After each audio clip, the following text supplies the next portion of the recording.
us, not to destroy this country anymore. How can Liberians decide on progressiveness and think on how they can build and develop their country? How can 178 years old country build capacity of young Liberians and create job opportunity and enable the Liberian citizens to live a better life?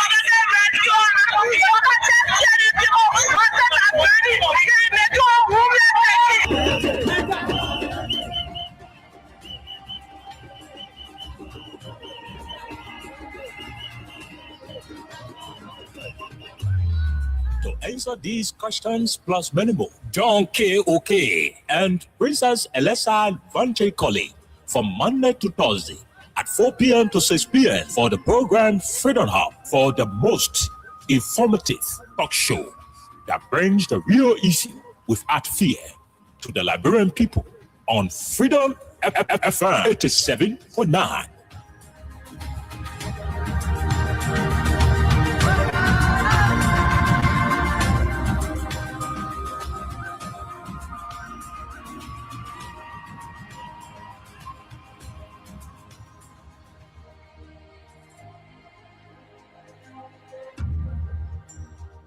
Freedom Communication Incorporated brings to you Freedom Hub.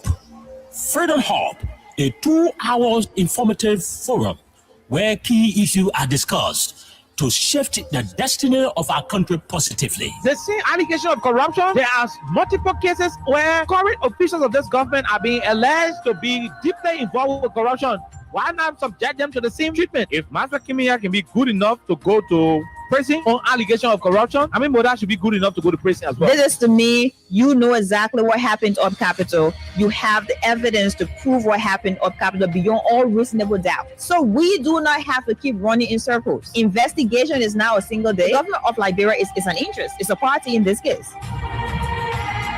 Despite of the many challenges in Liberia, poor education, joblessness, and underdevelopment, the question are, how will Liberians be reconciled with self-division, divisive, and destructive politics? Let me address this private jet issue. My response may not go down well. As Darius Dera, who campaigned against private jet, use of private jet against President Weah, I want to publicly apologize to President Weah. We did not understand the constraints and the reasons and the justification for using private jet. What troubles me is to hear a sitting president, Joseph Boakai, and his men to try to tear our country apart. We are a post-conflict nation. Our peace is fragile. What we need to do is to reconcile and bring our people together, not to separate us, not to divide us, not to destroy this country anymore. How can Liberians decide on progressiveness and think on how they can build and develop their country? How can 178 years old country build capacity of young Liberians and create job opportunity and enable the Liberian citizens to live a better life?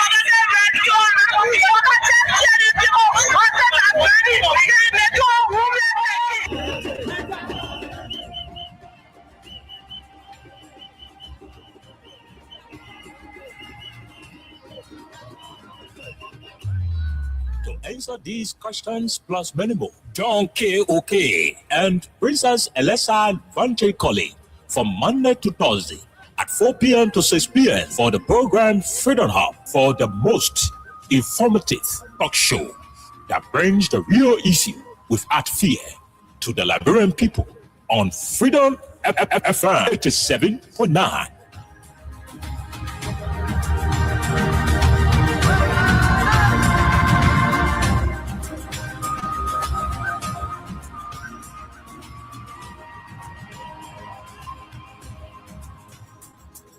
Guess what? Then people come and play. Oh, we didn't eat here with me. Then just start our man and they get it right. What's more like edition and second from Freepo? What's that? Oh, and I is on sale. We didn't buy it. Yes, yeah. We more than never. We're going down there. It's a rescue. I just wanna ask you one question. Now will you give the rescue? You not give him the people what they want. Then you say you give the rescue. Let me ask you. Mr. Rescue, the people say not like you. You say you coming to rescue your people. Oh, that's why you to us. You even claim to even be the hero. from your experience, but why you for us? So why the rest now stable? No job, no food, no food on the table. No just for the poor. Once you not get no money, rest assure your kids can go. No opportunity for the youth. Instead of helping money, breaking property on the youth. Tell me why the people vote you for. You treating the people I hate to say you not love. It's a rescue. I just wanna ask you one question, that will you give the rescue? You not give him the people what they want, then you say you give the rescue. It's a rescue, the people say not like you. You say you are coming to change things, but we not seeing changes. Promises you made on your rescue. We not seeing changes. You made your whole country divided into two. CDC and unity, they can't come through. You downsizing, you wish haunting. Now when they top of the Nigerian people suffering, you downsizing, you wish haunting. Now when they top of the Nigerian people suffering, tell me who you rather you know, you know your rescue team. I still know it's a rescue. I just wanna one plus.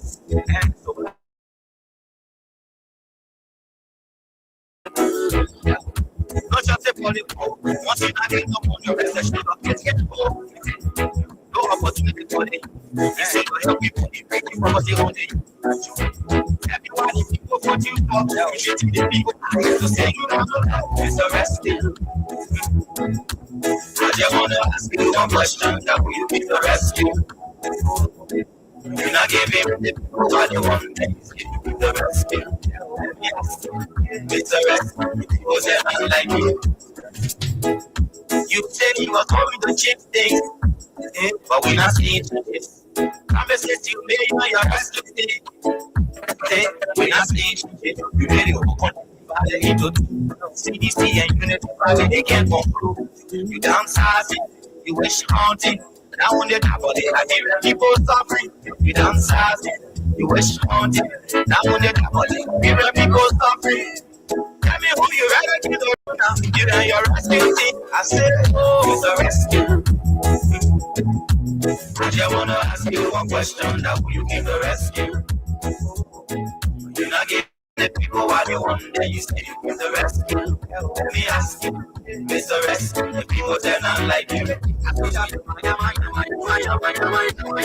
Okay, good afternoon, good morning, good evening, and a pleasant welcome to Freedom Hub on 87.9, the official voice of Freedom Communications Incorporated. My name is Khan Oliver Khan. I'm here today on a loan presentation. Princess Alexa Vanja Colley is pretty seated somewhere. Unfortunately, she's not going to be on the platform today.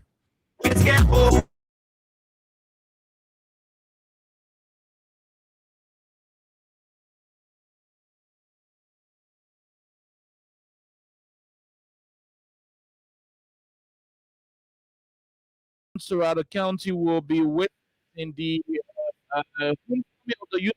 That's how the UP will be going back to a headquarters they could not pay for in opposition. We are told they now bought it, and they're going to be doing their homecoming. Hussein Kewu and the rest of the folks are in studio to tell us more about what Liberians expect, on Saturday. So Fasu Kroma is here, Hassan Kewu is here, Hussein S. Kewu. So we got Hassan Kewu and Hussein Kewu.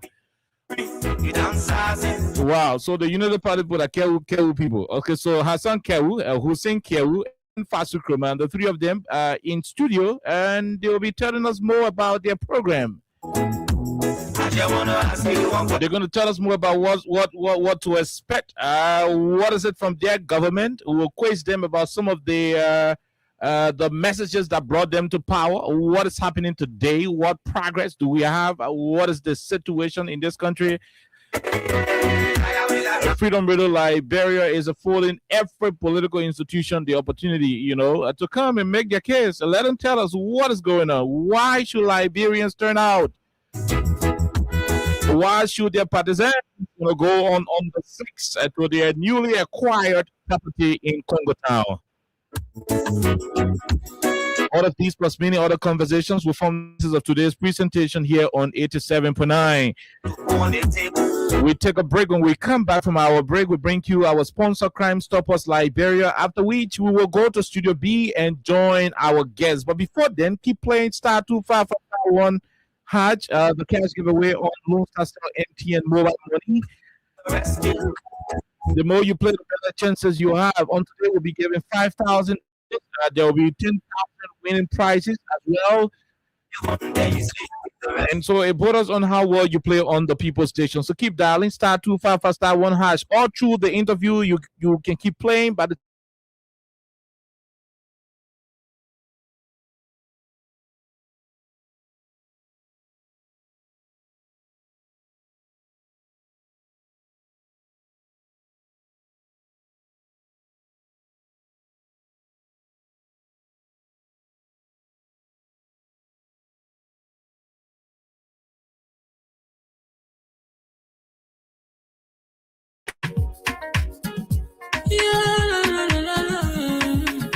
It's about music.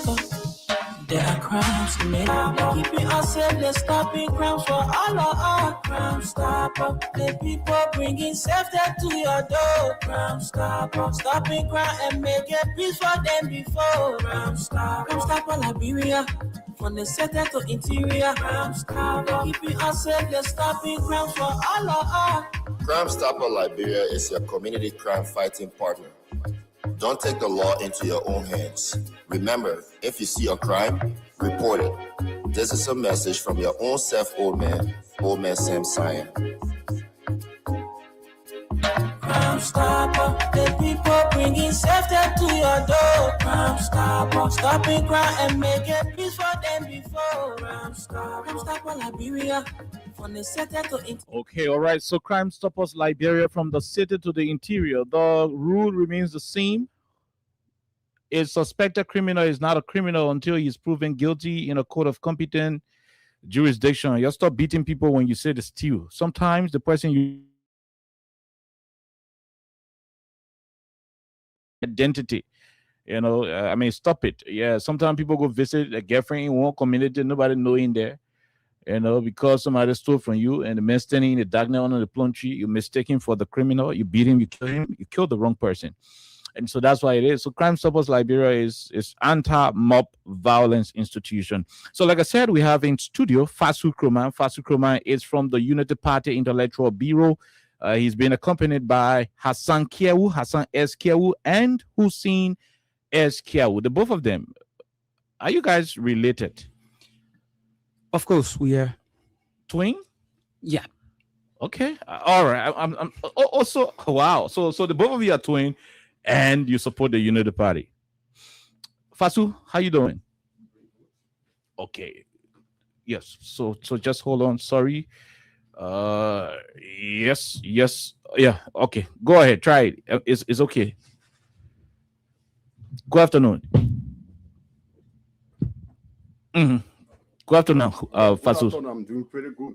Okay. I think it's a pleasure making my debut in your Kuze studio. Okay, Kuze studio. Yeah. So the country, Liberia, is now in charge of the Unity Party. It's good that we have you guys from the Unity Party Intellectual Bureau. What is it? The people are complaining. The last time I heard Senator Darius DeLong in the Senate chamber, and the guys, okay, keep your phone silent. The last time Senator Darius DeLong was in the chamber of the Senate, and he was like, the people said we mean. Why are your government officials this mean? Why are they mean? I mean, let's start the conversation from there. You want to put your phone silent, please? Yes, so I can pick up? Any of you? Firstly, I mean, like you stated, we hail from the Unity Party Intellectual Bureau. It's a robust civil rights think tank that speaks truth to power. Political think tank, because you're defending the party. We are a civil rights think tank. Okay. That's part we wholeheartedly, unwavering, support the Unity Party popular agenda, the RS agenda. But we also criticize when necessary. Oh, we have been very robust. You criticize and articulate. You criticize your own government when necessary. Criticize when necessary. You want to reference some of the instances where you criticize your government? We criticize some official over time, even on some of your sister radio station. For some officials, some because there are some official over time, even on some of your sister radio stations. What are the occasions you've been doing? I mean, it's easier to say we've been criticizing. We criticize some. At which time you want to mention their action by then contravene acceptable or public service standard. Okay, you any of you want to mention any of the instances where your think tank, the United Party Intellectual Bureau, was on record for criticizing any policy that you thought was counterproductive to the IRS agenda? You want to mention? Yes. Yeah. Thank you. Let me firstly appreciate you for such a unique opportunities. This is the first debut on Freedom Radio, and we are honored. We want to say thanks for the invite. Okay. And we want to reach the many listeners that following Freedom this award a warm and a pleasant afternoon. Yeah, to the issues or the questions asked, and the chairman responded. So as a chairman, what are you guys on record for criticizing anything wrong in the government? And you said yes, but you did not mention. So I'm asking you. Okay, so you want to mention some instances? Yeah, some of the instances. Like example. Okay. A few days when you check my Facebook page, I posted on my page the issue of the MD of APRC. APRC MD. What did he do? Amos Toyer. Yes. So, excuse me. A few days ago, there are some issues that are raised with APRC, and in fact, the host even somebody to give account on some, funding I received from the bank. He constructed a new tank unit in APRC, and some of the money was not, it didn't pass through the PCC and the PPCC. I mean, he didn't go through the actual public procurement process. Okay. And you thought that was wrong? That was wrong. Okay. We spoke against it when we checked our page. Wrote against the MD. We said his proceeding was wrong. Okay.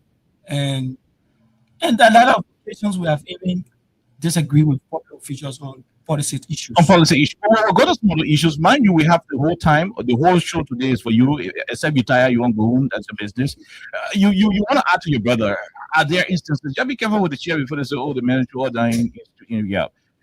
You want to add to your brother. Is this group on record for disagreeing? He talked about the Amos Toyer situation. Are there other instances where you openly disagree with government policies that you believe are counterproductive to the IRS agenda? Yes, so thank you, Kai. And let me say the pleasant good afternoon to your followers. In fact, I'm not a stranger to the radio. Of course, I haven't been there, but I've been an ardent follower of Freedom FM. So I want to appreciate you for the invite. That's right. And we came for a purpose, right? We'll go there. I thought we'll go directly into I'm the captain. We'll go there. We'll go to the purpose. The purpose of your visit is to tell the people about the homecoming program and so forth. But you are in government. You are the intellectual bureau of the party. You should be able to respond to some of the critical issues happening to the government. Oh yes, we will. And that's how we talk to drive. We are not shying away from giving you some of those challenges, right? And we always say on this platform. So you talk about MD Toyer, not following the procurement process. He expressed it. You want to add on to one of the issues, then we can move to other conversations. So he has his own right out, and I'm not in the note of it, so I'm not going to speak to that. Institutionally, as a policy bureau, have you guys been able to disagree on issues? He has individual decisions. So that's right. That was his individual decision, not from the intellectual bureau. Okay. Right. So from the bureau's angle, have you guys been able to? For example, I take it back. There was a time where we had the Veterans Bureau of Dole Community that supported the George Rias administration. There were instances where the NTO managing director by then, Habib McCauley, will get involved with too many, corrupt issues and stuff. That they have press conferences dealing with Habib McCauley as an institution. Is there a record to show that your own bureau, the United Party Intellectual Bureau, will criticize some of the things that you believe in good in this government. He talk about MD. What about you from your angle? So Kanye, is that we are an institution, right? So we sometimes meet officials of government where there are issues behind the scene, right? Okay, all right. And we have then had a public press conference, critiquing our leaders in the party or the government. Why? Are you afraid? No, we are not afraid. We are a responsible body. This is why we engage them in-house, right? And then after that, it can be workable, then we come to the public. So for now, we haven't had a public press conference. Because you always get your solutions from behind the scene. Of course. Now, let's look at the drug, the war on drug. You came to power as a result of a particular campaign slogan. Joshua was bringing Kush to the country. The Kush killing us. Buka Denso, you got to go. Kush, we tired with the Kush. Buka Denso, you sang that song. Thankfully, you came to power. The president has been able to change two sets of leaders, at the level of the LDEA. The first two fought amongst themselves. There were allegations. One said the other one is doing business with a drug importer. The other one said this. And the country now is engulfed with serious drug. I mean, the proliferation of drug is something that everybody can see. The death toll continuing to rise. Post-war Liberia is the first time we see drug killing a lot of people. What is happening from your government angle? Have you guys felt on the fight against drug? What is it? Any of you? I think the President Bouaka is somebody who talk the talk and walk the walk. But drug singer, he have been very, very, very much active in the fight when it against comes drug. to implementing his policy. That's right. During the campaign, he on many of a campaign trail, he make a vow that when he ascend to the presidency, he will, or his government will robustly fight against drugs, tackle drugs hands on. And true to the words, we are seeing the drug cartel being chased out of various communities across Liberia. When you guys were campaigning, you didn't make it appear like the issue of drug was something difficult to fight. You made it appear that it was very simple. No, but drugs. Why are you guys taking time to flush push out of Liberia? Firstly, Liberia is not we had a lot of professional investigators, trained securities that understands how to tackle this thing called drugs. So what did the president do? After the many in-hall fights that took place at the LDA. Okay. The president being a president who stick to a policy. Because mind you, he rose to the presidency on the back of the fight against drugs.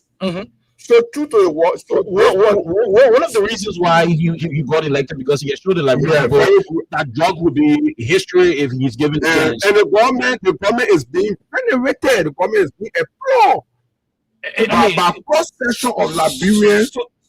Just to add up to what you said, right? So can you are a living witness of the many initiatives by the government. First of a kind, that the LDA received 15 pickup truck, right, from the national government. Okay. Right? More to that, the president had dismissed 2 DA heads. You must have the political will, right?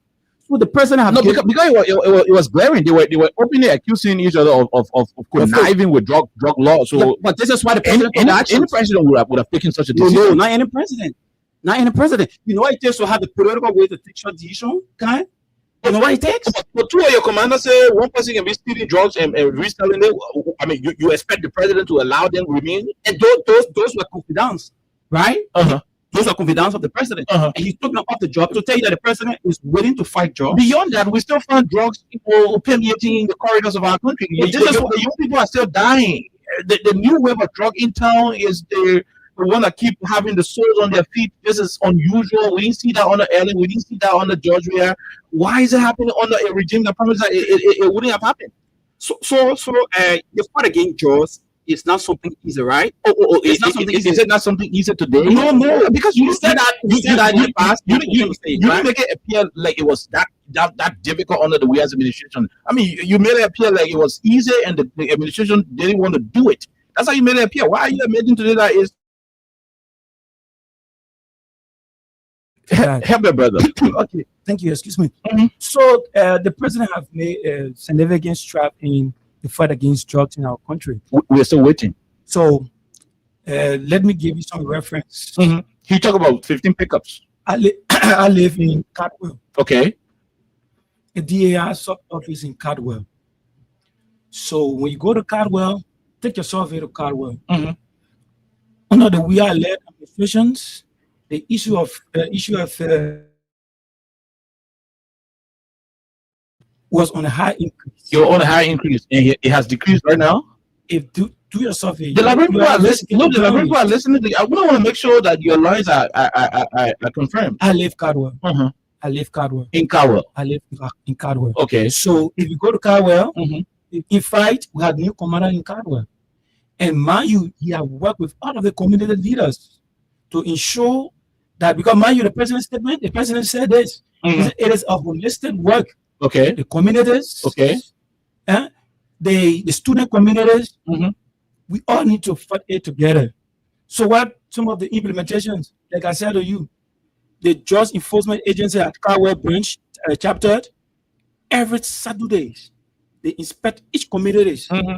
Now you have found out that the just issue have dropped massively. In Caldwell. It's just one community. One community out of the 15 political subdivisions of our country. Why would you want to limit? The fight against drug to Caldwell, when even the very Caldwell you talk about, there are still hideouts where drug issues. It was in the same Caldwell area. Drug users killed a DEA officer, the first of a kind in the history of our country, for drug users to kill DEA officer, the same Caldwell. Yeah, and you are telling us that Caldwell drug issue has reduced. Yeah, so to that, the DEA has taken serious actions against some of these bad guys. For a community to reach to the point, Mr. Kelvin, for a community to reach to the point where the drug users will be brave enough to kill a DEA officer, it means drug in that area has passed mass, like we say in Liberia. You want to agree to that? No, what happens, because in fact, some of these individuals involved, let me be very clear, because you said the public is listening to us. We're on record. You're on record. That's why I want you to be honest. And some of these individuals involved with this, with the just issues, the killing of the DA officials. These are individuals for the past, they've got been covered for the past 9 years now. So, and we live, we move around, we see some of these things happening. Okay. When our incident occurred, we went there. We did our own survey, our own investigations. And what did you uncover? And some of the guys, can you imagine the past regime?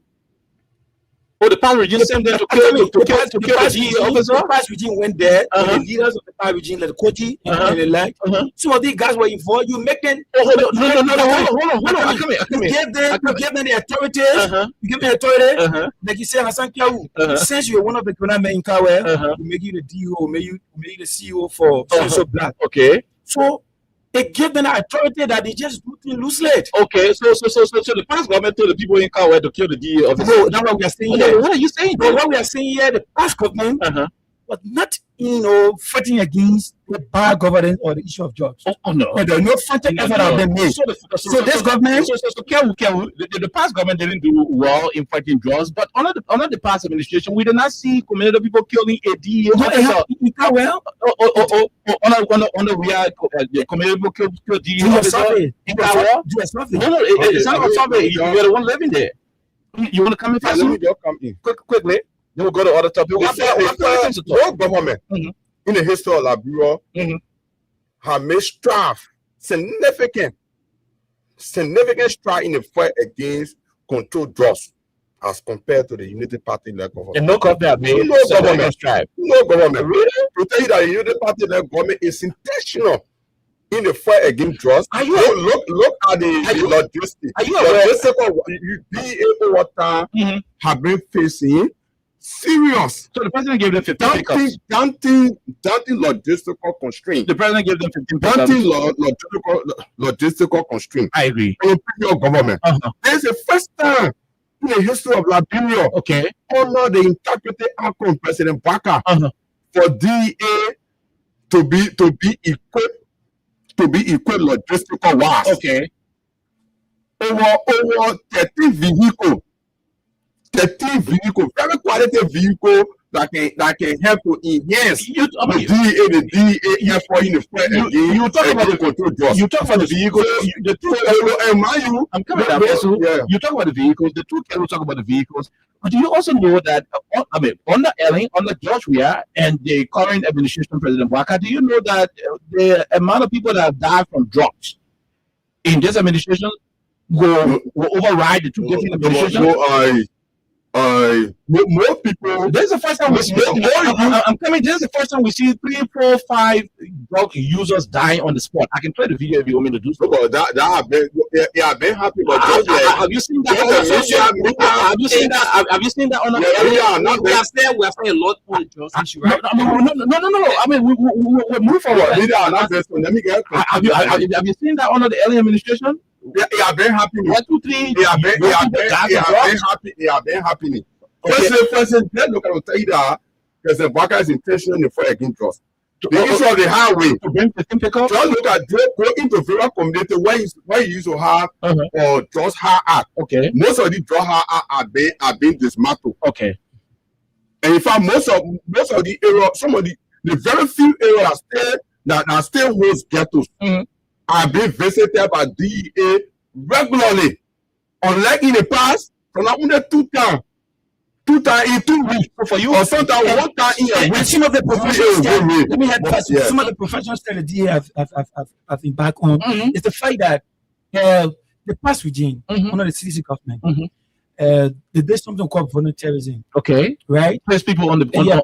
You are party members. Like you are a member of the CDC, you go and serve the CDC, you go and serve the DA on voluntary basis. This government, when they took over the leadership, it's not bad thing for Liberians to volunteer. We still have volunteer teachers. No, I come in. No, we got volunteer teachers in the country. We got volunteer teachers. We are professionals. We ourselves will be into the classroom. We are staying in the classroom. We are professional people. So, are you? What we are saying is this. What are you saying? Right? The DA under the past regime, because some of the guys were there. I left Caldwell. We have a detachment at Caldwell. You find out that some of the guys will come and say we are from the party headquarters from the U wing. The party saying how to serve here. Okay. And now you I come in. So from that point, you find out that the job increasement were too hard in Caldwell. Okay. The criminal rate were too hard. But from the exception of this regime, but all through the time it was high, there was not a situation where a DA officer was killed in the process. You never had the criminals so many to the point where they will get brave enough to kill officer. Maybe a survey I not take you to that extent, but for besides the death happening under this administration, do we have a record of any DA officer being killed by drug users in Caldwell? No, dear brother, let's look at the safety of our citizens, right? Look at the safety of the citizens. The safety of the citizens in terms of. I can just reference you back, right? Under the CDC government, the DA 10 clerks, later citizens are indoor. Technical later the citizens are indoor. Do you do? But now under this leadership, the Liberian people are listening. They are listening. I left Caldwell and I said, some of our people can be also in Caldwell up to 12 a.m. these days. In fact, based on the stable electricity, the principal street of Caldwell is electrified. Lights. Some of the communities. So the efficiency of the DA and Liberian National Police under the past regime. The DA are not even having logistics. Okay. Now they have pickups. They have pickups. The police have pickups. They have back. Okay. So they are moving across the communities. Okay, that's right. That's right. So the criminal rate has reduced. Enough of the drug issue. So, part of the reason why you came to power because your campaign was very strong, propaganda was very effective. One of the propaganda tools that you used was the issue of salary harmonization. You harmonized my salary. Harmonize your vote. It has been 2 years. You are putting the budget to 1.2 billion according to what has been proposed at the legislature. The people's salary where you're used to come to power, why you're in putting the salary back to where Ellen Johnson Sirleaf left it? You campaigned that George Weah and his government were wicked for cutting salary. You did not see the austerity measure that they were taking, at the time as something appropriate for the country. You said it was bad, it was diabolical. You made politics out of it. This is the third budget you were submitting. You did a recast budget. You did the 2024 budget. This is the third budget you're submitting to the legislature, and nothing has been done to undo harmonization. Why? Did you use harmonization to get to power and after you forgot about the civil servants? Any of you? Let's pick it up. Harmonization. Yeah, so let me start and my colleagues will add up. So the issue of harmonization, right? So I think you are a living witness with the strife the Ministry of Finance is taking in regards to tapping up the security sector, tapping up volunteer teachers, right? And other sectors. So if you talk about harmonization, no, it's not about tapping up. It's about restoring the salary grade to where it was. It is not automatic. Right? What do you mean? No. You did not make it appear like it was something difficult. You did not make it appear like it was something financially, tough to do. You said the government had the ability, the government had the resources. They were just being wicked. They were just being mean. You came to power 2 years now. Why can't you roll the whole thing out? So that's why I say it is a whole process. So you follow the entire judiciary, right? All of the associate judges and justice of the Supreme Court, all of them have gone by the pre-harmonization. Are you aware? They have gone back. So if you say we should do it automatically, this government is a responsible government. This is why they are taking a step at a time. The responsible government. Go ahead. No, I'll ask you a question with regards to the responsible aspect of your government. So yeah, let's talk about harmonization, right? Like I said, the justice of the Supreme Court, right? Magistrates, right? That they have gone back to pre-harmonization status. Are you aware of that? No, you're telling me. Okay, fine. So, and like I said, it is not automatic. I'm saying not automatic. Pardon me. It is not automatic. It is a whole process. A whole process that the Ministry of Finance is taking as to ensure that gradually, volunteer teachers will be placed on the payroll, volunteers, health workers will be placed on the payroll. So it is a whole process. It is not automatic. As I may say. Okay. You want to add before we go to fast food, we jump to other topics. To add up to that, you talk about civil servant because we are in January. Yeah. In a few days, I listened to the Minister of Finance. And mind you, Deborah in the audience, if you go at the Ministry of Finance, one of the most integrated icons is the Controller General, Edwin Neti.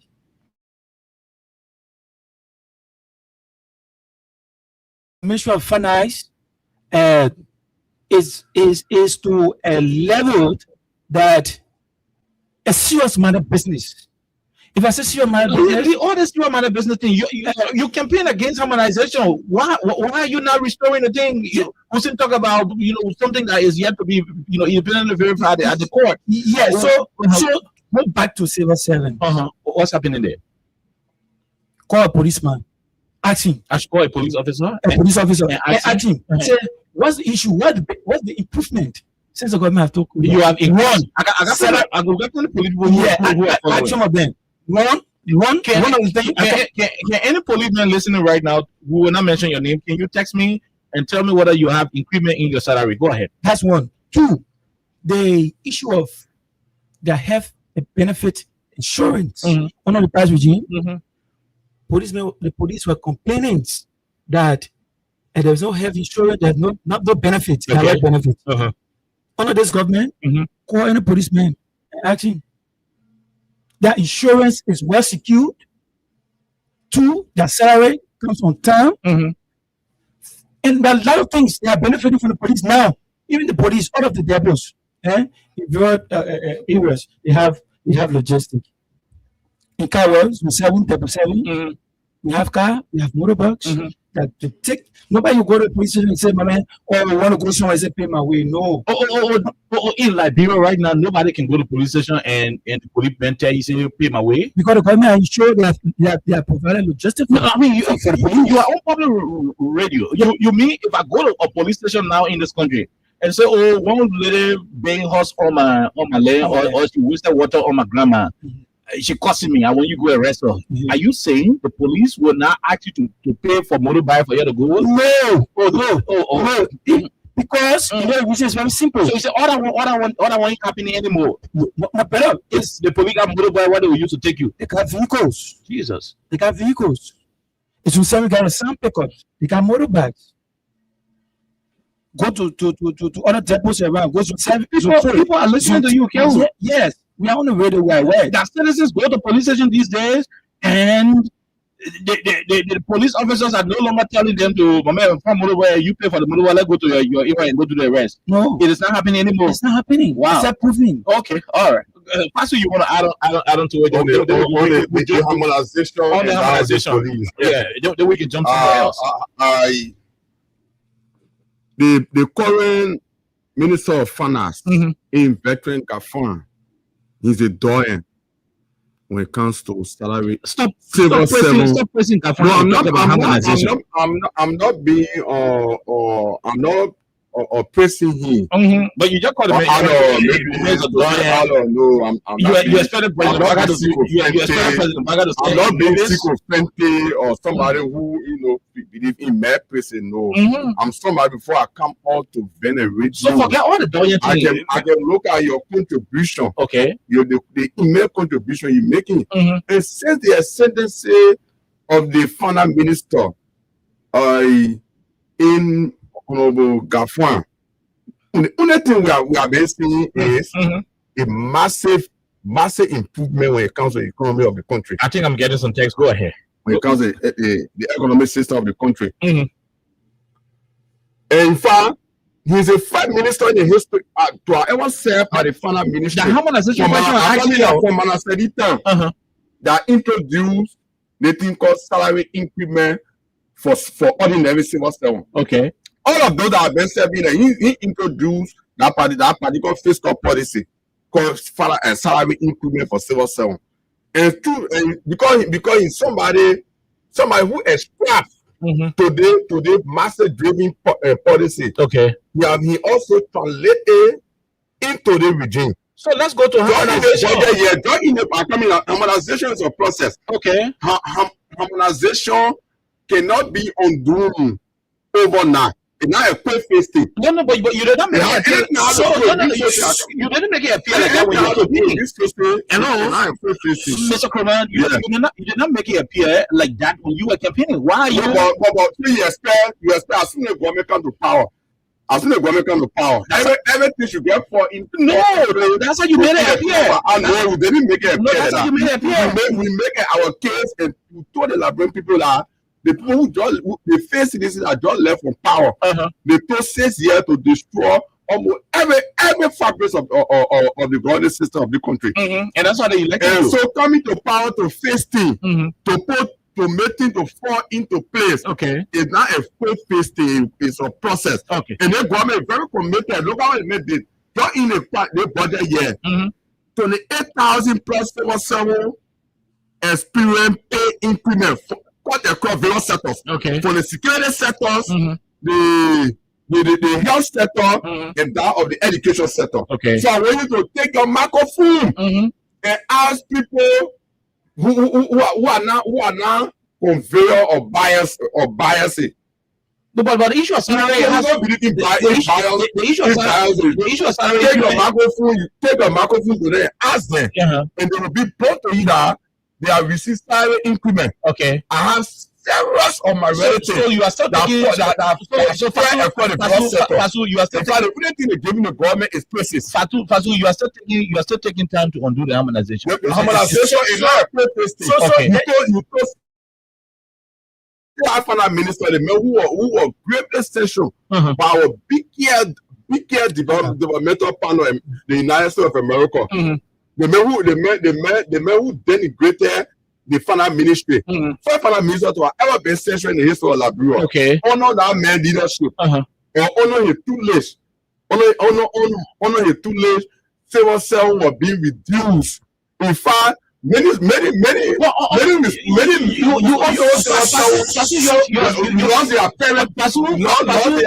parenting status. You are still campaigning. Lost their parenting status at their very home. That's why you're here. That's why you're here.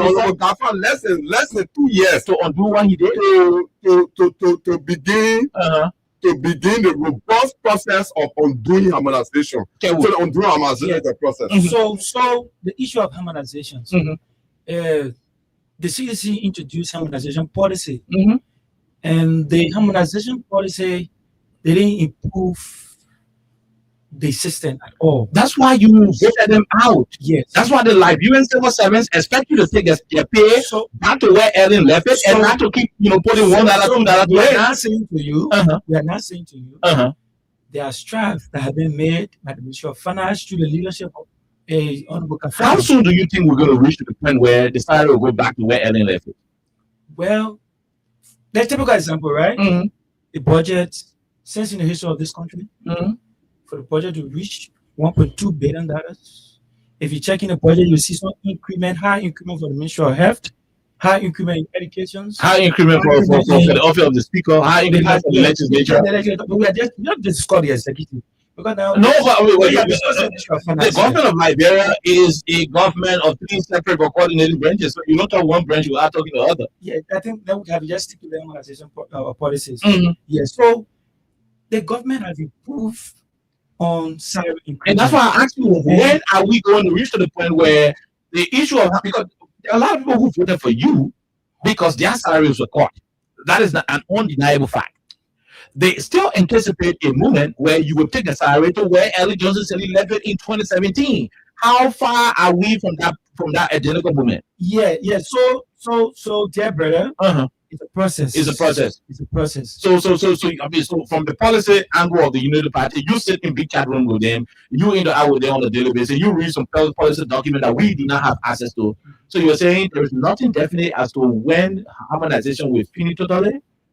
No, if you listen to the Minister of Finance, he was very clear on some of the issues of the harmonization policy. And he said this on one of your sister videos. He said, we are working tirelessly to see how best we can improve civil servant salaries. And we have made some increment in teacher salaries. Second to that. Hold on. Ellen Johnson Sirleaf added salaries, added some civil servant salary up. The way administration added other people's salary up. Every government will add salary up. The issue of harmonization is not about whether you added 1 or 2 percent salary up. It's about you taking the pay grade from where Joshua left it to where Ellen Johnson Sirleaf left it. How soon are we going to that period? The process has started. Do we have any? So we don't have a fixed time as to when it's going to be done. It's a process. It's a process. The process has started. Okay, let's go to other topics. In your presentation, one of you said this is a responsible government, and this is a phrase that a lot of pundits, political critics are concerned about. Why do you keep referring to this administration as being responsible? For example, today I can go to STD, to the Lebanese men, and pay money to register my car. I can still go to Ministry of Finance, Ministry of Transport to register my car. One government, 2 different entities into vehicle registration. Is that a sign of a responsible government? Okay, so then you respond. Okay, any of you can respond. Yeah, let me respond to that. You're discussing why is the responsible government allowing Liberian men, Lebanese men to be giving up papers simultaneously? Yeah, the laboratory. One going through LRA, the other one going through the Lebanese men account. The laboratory traffic management and the Ministry of Transport. I don't know. Establishment of law and the Ministry of Transport is responsible for vehicle registration. That's right. Licenses and other things. Everything. Why did you take it and give it to the Lebanese people? Why they are doing it? Then the Trump ministry people still doing it at the same time. But our responsible government take it. Then let me retrospect you back to the city government initiating the laboratory traffic management. They did not implement it. They did not implement it. Why they implemented?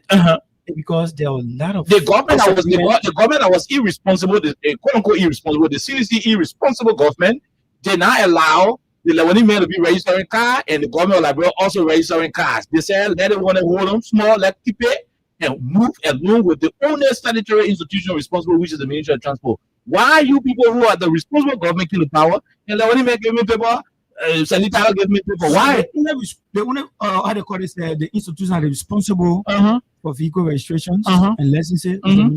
But people still giving licenses and other documents at the LTM fence when the Trump administration is still doing it. Is it an attitude of a responsible government? No, brother, that's the fight, right? You said no. I said that's the fight. That's the fight. You want to refute what you just said? That's the fight. What is the fight? The Ministry of Transport. To the responsibility. That is what we know. That is why everybody knows from high school, from elementary. Why is the responsible government having Trump ministry with the statutory power to be issuing licenses and vehicle documents? At the same time, you have Lebanese people sitting at SKD doing the same thing. Hey, let me be very clear with you. Beginning next month. Beginning next month? Yeah. Why did you even have to allow it happen in the first place? No, As a responsible government? Like you said, there's separation of power. The executive, the legislature. The executive is responsible to implement. They are You have the enforcement authority. Yes. The lawmakers went to work and decided to grant LTM a concession. Of course. The George Weah administration, with George Weah being the principal executive power in the country, said, although there is a legislative, enforce it. Let the Lebanese minister that won't play, let the minister do what it's supposed to do, because that is what we know in this country. Why didn't the responsible government do the same thing? Instead, you got Lebanese people to SKD and you got the Liberian people right into the Ministry of Transport. Why? So we follow up some of the happenings there. In fact, the president instructed the Ministry of Transport that they are illegal ballot, that Liberian people should do business with. Why didn't the president go close the Lebanese people? Because if you are saying you recognize the Ministry of Transport, why didn't you tell the president? I mean, why didn't the president go to the SKD to close the Lebanese people? Is that how a responsible government can operate? Oh, you're doing elections. Okay, go ahead. Yeah, my articulate. Why is that how responsible government can act? Firstly, let me pull square. In where it full square peg in square holes and whatever the case is. Go ahead. I'm listening. The issue of the traffic management. It was signed into law during your regime. Okay. It was signed into law during your regime. And mind you, according to our law, anything that go through legislation, any agreement or any concession agreement that go through legislation and subsequently signed by the justice minister and that of the finance minister, it becomes binding on the country. You as a country, your government is duty bound to respect that particular agreement. I agree. Yes. So it's similar thing with the traffic management. Good. That's what we the traffic management went through the processes. We agree that concession company can go through. We do agree. To business or to work in Liberia. We do agree. To work in Liberia. That's what we expect. Party-led government be a responsible government. Okay. Be a responsible government.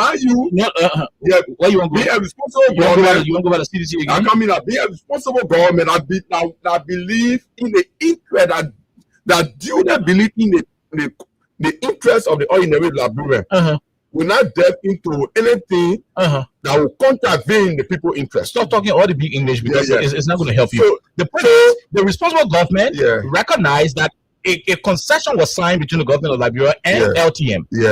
Through legislative paperwork and everything, clearly stating that it was a legal instrument the government signed. Now, a responsible government would choose one.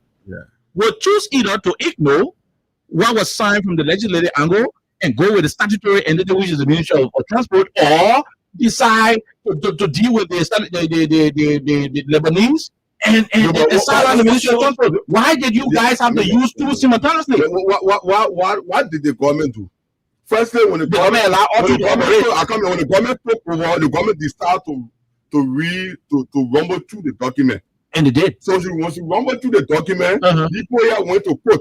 By the time they fed out, the deal was being circumvented, and the court rule was being circumvented. The court rule in your favor. They decided to go to court. The court rule in your favor. Good. So you expect the responsible government, like headed by the integrity to they respect the court ruling. Do you know what kind of negative thing that it will say us to the outside world or into who be investor? Hold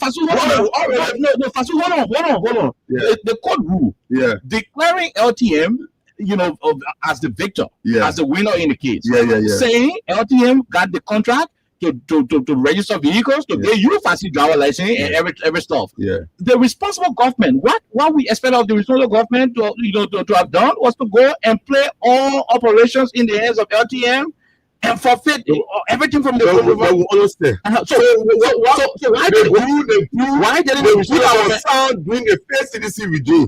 They didn't take into consideration that they particular LTN are coming to do some of the operations that they will be taking. They will be defunding specific department at the Ministry of Transport. Okay. They didn't take that into consideration. So they didn't they had a there was no clause there to look at DPD agreement. The family here interest. So that where the problem is. So when you want to default, so you came to you came to face it. Yeah. You came to right the wrong CDC did. Yeah. So let's assume CDC brought these people to take over the affairs of the Ministry of Transport, which is the statutory responsibility. Yeah. You saw the concession. You read to it. You knew that the concession would give these Lebanese people the right to do all of what Transport Ministry can do. Yeah. The code ruling, you accepted the code ruling. Why in the implementation of the code ruling, why didn't you stop Ministry of Transport? Why didn't you stop the Ministry of Transport? To get coming, first let me correct you. The agreement didn't say that people come to do all of the operation of the fundamental the issue of the driver licenses. The transport ministry still have some fundamental duties. Oversight. I met with Brian, Sacha Brown, who is the PR for the Ministry of Transport. What did he say to you? And even there they got testimony Barclay, right? So I asked him, I said, gentlemen, what is happening with the issue of traffic management in the Ministry of Transport? You were very clear. They care as far as concerned, the Ministry of Transport is responsible to issue licenses and they are responsible for vehicle registration. Good. So that is the statutory responsibility of the ministry. So when you find out, then can came in the president mandate. The president is the head of the executive. That's the same thing. So he has said that the Ministry of Transport should continue. Good. With the process. The same thing was done by President George Weah. The legislature came and said, "Oh, LTM should be given the right to do X, Y, and Z." He said, "No. What will happen? The LTM concession stay. Transport ministry should continue." What we expected from the responsible president, the quote-unquote responsible president, Joe Parker, was to say, "Look, I'm reading between the line. I'm reading between concession and the statutory institution. Let only transport ministry do it, and let the men stay like George Weah did it." We didn't see that happening. Why? What happened there? Why did he have to allow the two of them to operate simultaneously? And today you can go to transport ministry, Raya Lane Street, Raya Madonna Street, you will get it. You go to SKD, you still get it. Why is it happening under a responsible government? So traffic management, my colleague said. Which colleague? They first said they are responsible for a specific, area of. My dear brother, I'm telling you, these people are giving driver licenses and vehicle registration. Traffic management doing it today. Today you go there, they'll give it to you. You go to traffic ministry, they'll give it to you. That's the reason why we say responsible government, right? So the government take all these into consideration. Responsible government. I mean, allowing government crucial services to be divided among two different entities that got two different operational lines. The government under President Braga will not be the government of the past. I just take you larger decisions. The government of the past they're not confused the citizens. The government of the past they're not telling citizens you can go to SKD or you can go to okay. You get this, right? Yeah. They want the code. They want. And they want so all you need to have done. Expect President Braga to come one morning and say no, you don't do business with traffic management. No, what he should have done, Mr. Kewu, was to say, look, the constitution have already won their case, and henceforth, what is his name? Tyler. Salif Tyler, all your vehicle registration and driver license people, let us cease because there is a legitimate concessionaire in town coming with a concession to do these things. A responsible government will do that and later on find place for the other people. Maybe you can reroute them through the CSA and reassign them to other places because you have a legitimate. Why the Ministry of Transport giving you driver licenses? Is that an act of responsibility? Is that how responsible government act? That's the question. So this is it. Like I said, the president have instructed the Ministry of Transport. If you were the president, what would you have done today, considering all of the situation around it? Well, the first thing the president did, would you have kept the two entities simultaneously operating? Would you have done so? The president filed investigations, right? In fact, do a survey. The speaker sent an invitations to the Minister of Transport and invited him. He said, "What is going on?" And the speaker asked, "What is going on?" You think the speaker would have invited the Minister of Transport if the decision taken by the executive was okay? Because there are numerous protests around here on the Minister of Transport. Because the government was not definite with the decision. The president was definite. The president was definite. Listen to the president's statement. Okay. Said the Minister of Transport is responsible and include the authorities.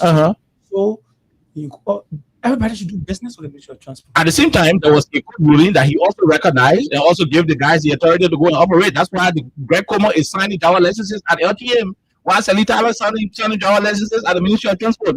Are you guys not seeing this thing to be, a level of irresponsibility? Police director signing the other driver license and Selita Tyler signing the other driver license. One driver license in the country got 2 signatures? No. I think, like I said to you, we'll leave the LTN and go to somewhere else, right? Government, right? Go to another topic? We can conclude on this. Okay. All right. So with all of the investigation, you're responsible. But two different places. Said, right? Listen, that we say continuously that this government is responsible. I agree. The president is a listening president. Now, with all of the investigations, so a listening traffic management. Traffic management. Beginning hope for the next month. Beginning next month. No business doing with transport. Are you saying this on authority or you no business with traffic management? Until then, can we say the government is irresponsibly proceeding without our licenses? That's a choice of word. Can we say that? No, come on. Can we say that? Okay. So listen. So folks, if you're in tune to Freedom Hub on 87.9. I have three brilliant gentlemen in studio: Fasu Kroma, Hossein Kewu, and Hassan Kewu. All three of them from the Unity Party Intellectual Bureau.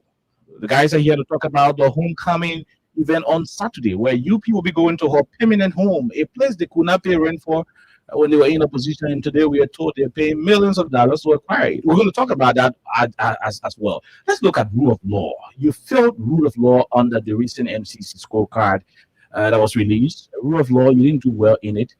I remember a time the Supreme Court ruled and said the legitimate speaker of the Republic of Liberia was Fonati Kofa. Hold on. I am asking a question and you will answer. We saw President Joe Bwaka, who was the head of the executive and head of the country, still kept the state security actors behind a man who was not recognized by the Constitution in the face of a Supreme Court ruling on the rule of law. Is it the kind of country that you promised in 2023 that the Supreme Court will rule and the government will decide to do what they want to do? We saw that happening. And at the end of the day, Rachel Cohen had to resign. He said he was speaker, but he had to resign and go back to do recontestation to get the speakership back. If he knew he was the actual speaker, why did he have to go and resign? But yet still, you kept the state security with him. The government, like my colleague are stated, is very responsible. And you didn't responsible. I just asked you a particular question. You told me they are responsible. The government take you. The government recognize. Supreme Court said the man is not speaker. And you still kept the police people behind the illegitimate speaker. The government recognize the aspect of the scorecard that talk about the issue of security. Things contributed towards the government. So let me just add up to it, right? So when you follow up the saga that the Capitol building and all of the hoodoo battles, we are following very closely. We listen to our radio, we follow the internet, we made appearances. And I know all these things. So why did your government do that? If the government is supposed to be law abiding, why did the government have to involve the Supreme Court? So, firstly, from our elementary orientations, say three branches of government, separate but coordinating branches, separate coordinations. So the executive, they are there to enforce the law. The legislators to make the law. The judiciary to interpret the law. So the judiciary are discussing who is the Supreme Court. They interpreted the law. The Supreme Court. Let me reference you. The public's following. So the Supreme Court ruled that the representatives should go back and do their normal business or to do the rightful things. They are common man saying, okay, we're gonna be very no, serious about. wait. You just mentioned the public, and that's why I want for us to be very, very honest with ourselves. The ruling that was handed down by the Supreme Court, Retrovirus. consider the decision of the Supreme Court, consider the decision of the majority as ultra-virus, thereby recognizing the legitimate speaker of the House as that one who was legitimately elected. And at that time, it was Fonati Kofa. My disappointment and my concern, a government that is supposed to be upholding the rule of law, still kept the EPS officers, the government vehicles, the government police officers and arms, still kept them behind the men who the Constitution did not recognize. Why did you have to do so? Okay, so this is the real issue, right? What is the real issue? And that you wanted the speakership at all costs to hell with the Constitution, even though the Supreme Court said. No, I think with the issue of the Constitution, right? The speakership, you've been following. And following what? You are investigating journalists. There is a Constitution. So you've been following all of the happenings at Capitol Bay, right? Okay. So these are some of the issues. Number one, because you want to not be specific here, right? That's what we are specific. A ruling from the Supreme Court. Good. The Supreme Court is a separate branch of government. But you just define every branch of government. You just to us, the executive is the enforcer of the law. The judiciary is the interpreter. The legislature is the maker. So the judiciary we are pursuing, right? We're discussing the Supreme Court ruling. So two group of lawmakers are making power up Capitol Hill, and then that we don't want to get the speakers. So somebody went to the Supreme Court for interpretation. And they interpreted. The Supreme Court operated in her confines, in the statutory confines of her role in the Republic, to say when two persons confused over a particular constitutional issue, I should be the one to say this is how it should be. So the Supreme Court looked in the faces of the two groups and said, Fonanti is the speaker, Rachel Kun is not the speaker. Go back and do what you are supposed to do in accordance with your rules and the Constitution. What the Constitution says. So we take about no, hold on, I'm coming up. After that interpretation, the next branch of government is what? The executive, right? What's the role of the executive? They enforce. So enforce. Did you enforce the Supreme Court ruling? So the judiciary gave a recommendation to the executive to enforce? You went no. This is it. That's what this is it, right? So the judiciary came up with a ruling, and they said it was ultra-virus. The decision taken to dismiss other committee members and do this, and to go back to do business is to go back under the legitimate speaker. But you who supposed to enforce the ruling of the court, you still kept the police officers behind the illegitimate speaker. That was totally against the Constitution of our country because you went against the Supreme Court. And why should a responsible government do that? Under the rule of law. The Constitution says majority block leaders. Right, the country give them. So you are discussing keeping the police behind illegal speakers. No. We had a deputy speaker. We had a deputy speaker to Under when we can go back and play the ruling from the Supreme Court. It was very clear. The ruling recognized the legitimate speaker.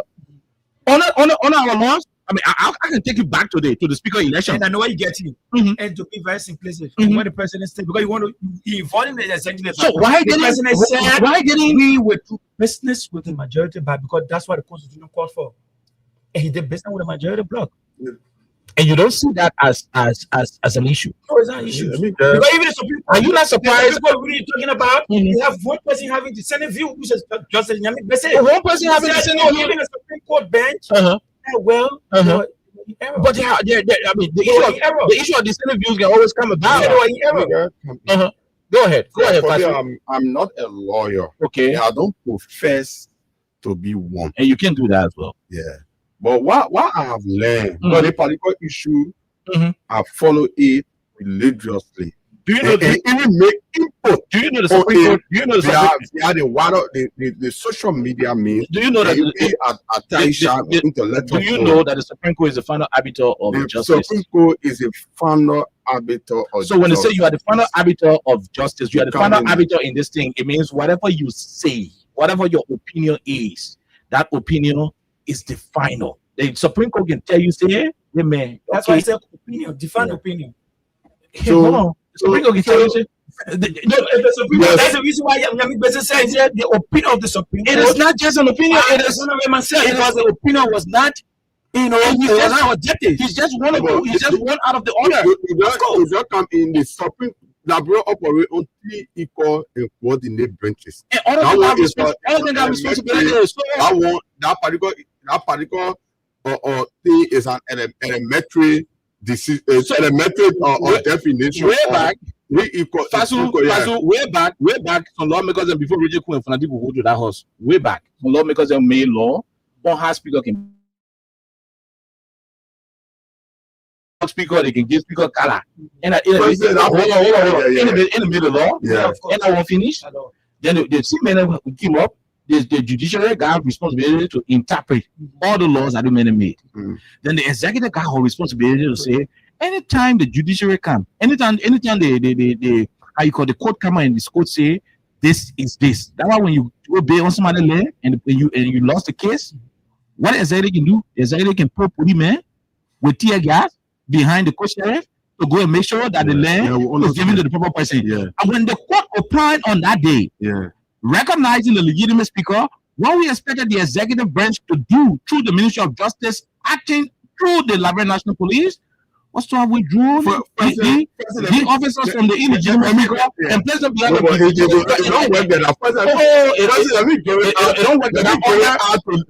Let me comment. It doesn't work under the Unity Party. Councillor Oswald Twe. It doesn't work under the Unity Party. The decision I propounded it was a magnificent one. So this got the men have to stay. The men have to stay the chaos. So disregard the Supreme Court. Somebody who have to make the government to stand today. Such a person need to be commended. So that decision, that opinion he propounded. Councillor Twe is a lawyer. That opinion the Supreme Court ruling is handed down. He is disregarding it. That place of political horse. When you go there as a speaker, you must learn to use your political know-how to get more of your police majority of your police behind you. Okay. But Saleh, the former speaker. The former speaker, they didn't do that. Okay. They didn't follow common leadership rules. Okay. We allow most of the members to step away from him. So if so the president, I listened to I have one of my big brother there. I asked him this question. I say, what really give you guys the legitimacy and the courage to do this fight? He said, because we were doing the right thing. It was the right thing. Doing which right thing? After the sound of resolution, right? By law, the lawyers for the majority black, they say you guys have to notarize this. When you notarize it, it becomes law. Us all of that. So all of that. It was Mr. Keru, your big brother who you talked to, who said they notarized this, they did all of the legal due diligence. Of course. If all of what they did were in tight, legally prudent, legally right, why did Richard Kun resign from his speakership? Hold on. Yeah. Why did he have to resign? Ain't saying you're a speaker. Yeah. Why did he have to resign and go recontest if you're a legitimate speaker? Okay, so that's simple, right? So the Constitution says majority, right? Majority. And he did not resign until Kennedy Gover resigned. No. He did not resign until Kennedy Gover resigned. Very simple. Call for election. Do you guys know that you are speaking to thousands of people who are listening to you? Where father was. Okay. Now go ahead. Right? The rule of law chair with responsibility. He said, gentlemen, I think we need to come up to a final point to do the Liberian business. And that's how Kufa resigned, because he was the holder. Had he not resigned? No, hold on. Because this is no business of government. Because he lost a grip. He lost a grip. But he did not lose the constitutional authority.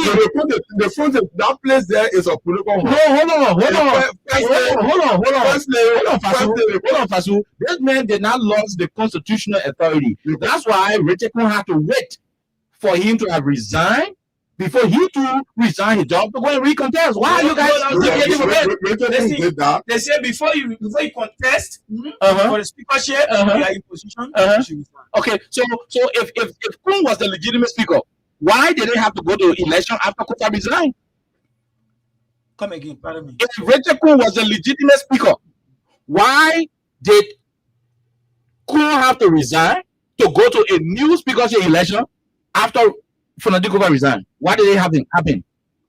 So come in. Anyway, you can come in. Just right. So in fact, Richard Kun was not a speaker. He was what? He was the majority. Oh, he was the majority speaker. Yes, No. Hold on. Richard Kun had. Hold on, bro. Hold on, stop. Richard Kun had the EPS officers. He had all of the serene, all of the convoy, all of the security details. He was presiding over the team, over plenty of the House of Representatives. No, over majority. Richard Kun was operating from the office of the speaker, not from the personal office. He was operating from the office of the speaker in the annex. And you say he was not a speaker? No. So, like I said, he presided over the budget. There was budget hearing. He presided over the budget as speaker of the House. So what's the constitution? And you say he was not speaker? So what the constitution says, right? They said when you have majority, when you can conduct the business. The business must be presided over by a presiding officer. Go to the constitution and let the constitution tell you what a presiding officer is. The presiding officer is the speaker elected. If not, the deputy speaker. If not the deputy speaker, the chair on executive, the chair on judiciary, the chair on foreign affairs, and that's how the line of succession is. They did not say one man who would come up and make himself the speaker, and time for when the actual speaker resign, he to resign, he go down there. Gentlemen, this is not the country you promised. This is not the rule of law that you promised. To tell you this, the speaker resigned and he contested against Musa Berede. And he beat Musa Berede with the numbers. So if you are the legitimate speaker, why should you resign? Legitimate speaker now. Oh no, that one I agree. He's legitimate. Hold on, bro. I agree that Roger Kun is the current speaker because he resigned first from the illegitimate thing, then he went to recontest to legitimize the status.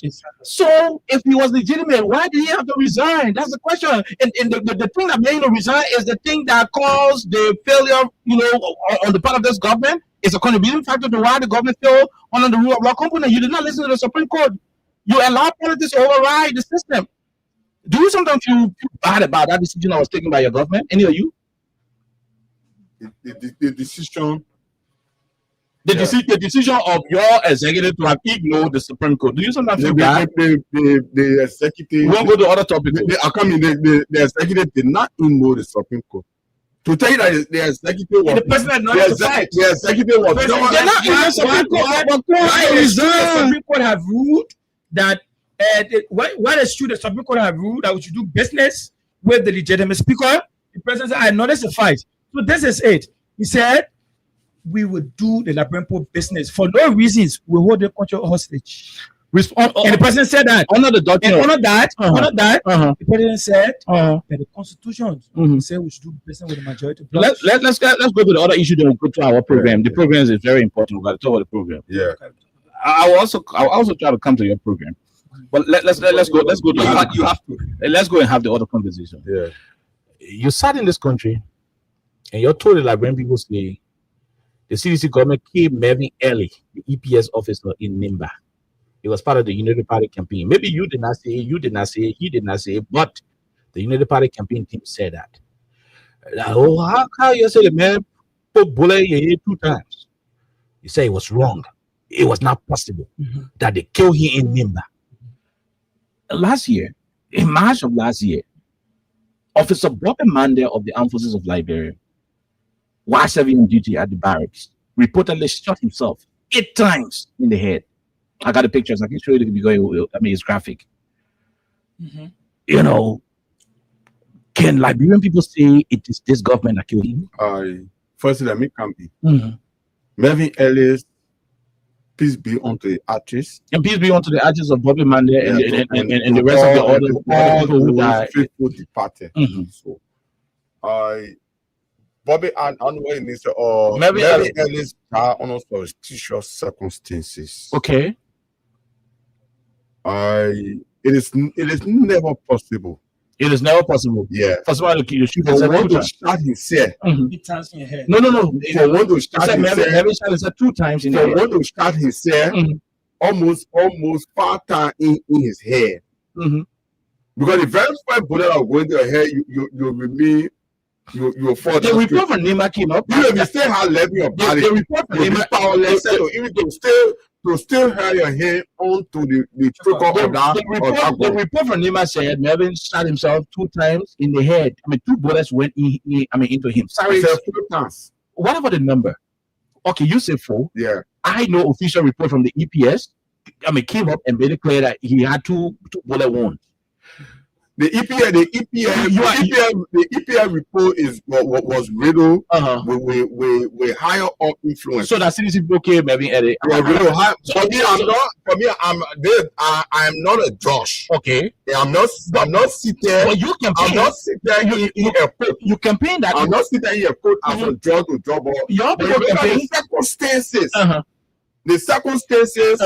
You know that on a wish the great Melvin Ellis, the man who diligently served the bureau at the EPS level, at the Executive Protection Service level. There's a special circumstances in which in that. Okay. You know, when you look at it from that standpoint, you see if any critical man with parity of reasoning will deduce that there are some hostile influence, there are some hostile or forces or foes in into his death. Okay. That's the thing we are also confused. We're also concerned. Less than 2 weeks after the AFL women protested in the country and stopped President Bouaga from attending the first Armed Forces Day celebration, it didn't take too long. Bobby Mande reportedly shot himself. You were talking before. They said 8 times. Who said it? Family members. Hold on. Family member on the scene when the incident occurred. Family members went and saw the body and reported that he had 8 bullet wounds. Who is full of responsibility? Who was full of investigations of such? Okay. So the question is, you doubted that an EPS officer could kill himself in Nimba. But you are not doubting that an AFL officer, also shot himself 8 times in the head under your administration. So then let us. Were you using double standard to do these other cases? For your reference in the conversation, for the sake of the public, let's just treat into it. You are doing comparison analysis. The CDC. You say it was not possible for somebody to kill us. Yeah. Like you said, right? So right now, Bobby Mande allegedly shot himself 8 times in the head while serving on duty. Should we say it's not possible? How can the man die? Some people say the man was connected to some of the women who were protesting. Will Liberians who want to link that his death to the Unity Party, would it be right if they choose to do so, like you guys did with the Melvin Ellis situation in Nima? Would it be right for doing it? No, but when you follow some of the happenings, like the issue of the EPS officers, you are just referencing one.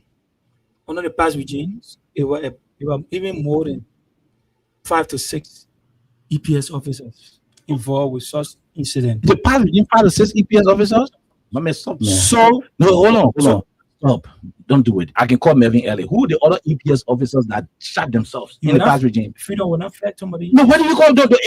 Other radio stations will flag it. No, tell us other radio stations. Bring us news content from other radio stations that flag it. You had Punch FM here. You had D15. You had Spoon. Spoon. Recently, your Spoon fell off, but Spoon was there.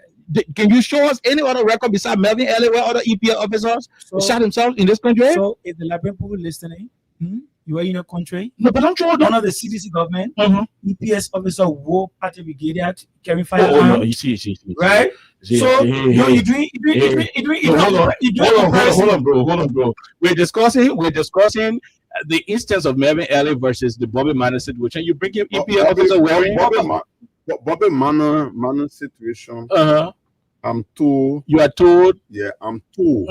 I'm also told. Yeah, people told me two things. Forces are the people from the barrack also told me something. The armed forces that he shot himself. Okay. Same way I'm told that Melvin Ellie started serving Nimba. The partisan said it was CDC people that killed him. So I'm saying if people say the United Party people kill they didn't say some of the we now call name here for security reasons. So some of the fellow former fellow security personnel that was there are army officers who are also father. Army officers are also saying that maybe that the police was outside here. All the trouble is that why are you laughing? No, but I'm laughing because we are keeping conversation. Okay. Look, listen, gentlemen. I thought to put all this up, so that our people will understand the difference between campaigning and running or government. But hey, I understand the answers you're providing. My take was, will Liberians be right if they just work and say the EFMA would die, like you people kill him? Same way the partisan said Melvin Ellie would die in Nimba, as easy people kill him. Will Liberians be right for that kind of judgment? That's the honest question I'm asking you. No. Okay. Let's move to other topics. Now listen. So the next one is Joshua came to power. Joshua breaking Nashville resident, paying you one. We pay for the 7 condominiums, and by the way, there are 17 structures. I mean, we are the media, we have to provide the information. I will share all of the images with you when you want it. The satellite image. There are 17 structures in ABC, now 47. So I think when you're going back now, you say, we have built 17 condominiums instead of 47, right? Now, so he built the 17 structures, did all of these things. You criticize it. Oh, Labyrinth Post Sovereign, the hungry, Joey Bay, Bibi Hose, and this and that. Mr. Parker bought the house opposite his place in rehab. He has renovated, broke some of the structures down in his place where you're living, and put a new structure there. The place is transformed. There is a construction ongoing in Broadville. He has he has improved the farm in Bomini. Then this mysterious $10 million project that sits in Foya. Why did you preach something different during the election and the Pape King start doing something different in power? The Pape is somebody who is a representation of humility and patriotism. But you being 10 million property in Foya. Somebody who don't involve himself into fancy life. But he building 10 million property in Foya, bro. He's somebody who is condescending. He's not involved in fancy life. As a leader, as a leader, your primary focus should be on the people's livelihood and not fancy life. And he's somebody who is very committed to this particular thought. Committed with 10 million property in Foya. Focus should be on the people's livelihood. The issue of the 10 million. The 10 million, quote unquote, because you put just throwing out figure here and there. Okay. No empirical evidence or something. But three of them indicating no document. But three of the government officials. Okay, that guy take it for reason the government decided to spend 10 million. Did President Braka ever say that property is by him? No. The first thing is 3 of your government officials have provided contradictory statements regarding the property.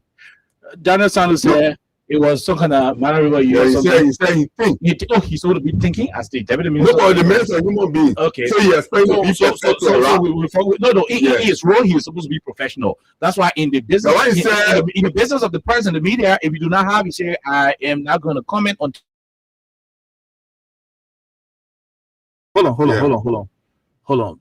The issue of the 10 million project in Foya. That property is being protected by some police officers in Foya. In fact, you don't take picture there. It's forbidden. The current minister of state, Steve Sikwa, the old man went to the Capitol building for the hearing. He said, you cannot speak to it. You have to go back to the marshal and go ask. The minister of public works came up. They asked him recently about the same project in Foya. He said it's a national security issue. He cannot provide information from it. The journalist should go to the marshal and the marshal provided information. This paper is not in luxury paper. Yeah. This paper you have made us to understand during the campaign that he's not somebody who believes in luxury. Yeah. But he's not a lover of luxury. But he drives in a convoy where 2 vehicles that cost $1.2 million. You are a consummate journalist, somebody who has spent a great deal of time in the journalistic field. And one person that have high admiration for you. Anytime you stay behind the microphone, and I'm happy about that. I always rush to tune to the Freedom FM. It doesn't change the fact that President Baka drives 2 different vehicles worth $1.2 million on the journalism fee. I agree, bro. The journalism. Thank you very much for that. So it doesn't change the issue of the fact. So do we expect? Presidency around the world is a dignified. But this man was the same person who said a dignified. It was Omar Joe Baka himself who said, if even I can ride wheelbarrow to go to the marshal. To tell you that. To tell you that. If a set come where in the Liberian people interest is placed on the pedestal, and then the individual interest is placed on the pedestal. But by default, a president said, bro, so he even prefer, by default, he even prefer for the Liberian people interest to be given premium over individual interest. So the president did not inherit a broken down car. Let's go. A broken down car. Hold on. Stop it. Yeah. The public is listening. Yeah. Let's use your reasoning. Let's use your issue as your point as the barometer here. Yeah. That if the Liberian people got pressing issue, you prefer riding wheelbarrow. Yeah. People are still hungry in this country. People are still jobless. Yeah. The last time a lady gave birth, us started the hospital at Redemption.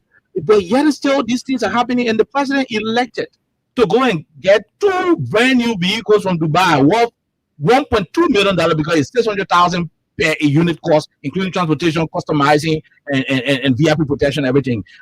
In a country where people are still struggling. Firstly, was I a wise choice the man is a president. for a president who is not luxuriously oriented? The man is a president.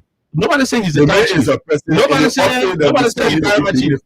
So yes, do we expect the president to run the former president to go to work? No, the former president left 2 brand new Toyota Land Cruiser Jeeps. The method one of the car. So this is it. Let me just wait. The former president to one of the car. So you see, this is that thing we have said on the radio and we'll continue to say. Why is the president riding in luxury? The past administration on the former president. Leave past administration. The president said he would reference past administration leaving 2 luxurious vehicles. He referenced that. Yeah. And public listening. And the president decided not to ride 2 brand new Land Cruiser Jeep, and he went for Lexus. So there's the and the 2 Jeep he carried to Grand Gillette for deal bearer. Why? I mean, if the cars were not good, as fast as you were trying to say, you would take car when I go to Grand Gillette. And the way he left that the one that was prone to breaking down at any time. So you expect President Baka. So the car on state function. The car was the president can't break down. The car you know the car wanted to break down. The car wanted to break down. Why you carry the Grand Gillette? So is that what you're saying? So let's talk about the car issue. Go ahead. Why is he riding in luxury when you're supposed to be the poor people's president? Okay, go ahead, Kelly. Help me. So maybe I don't know. So the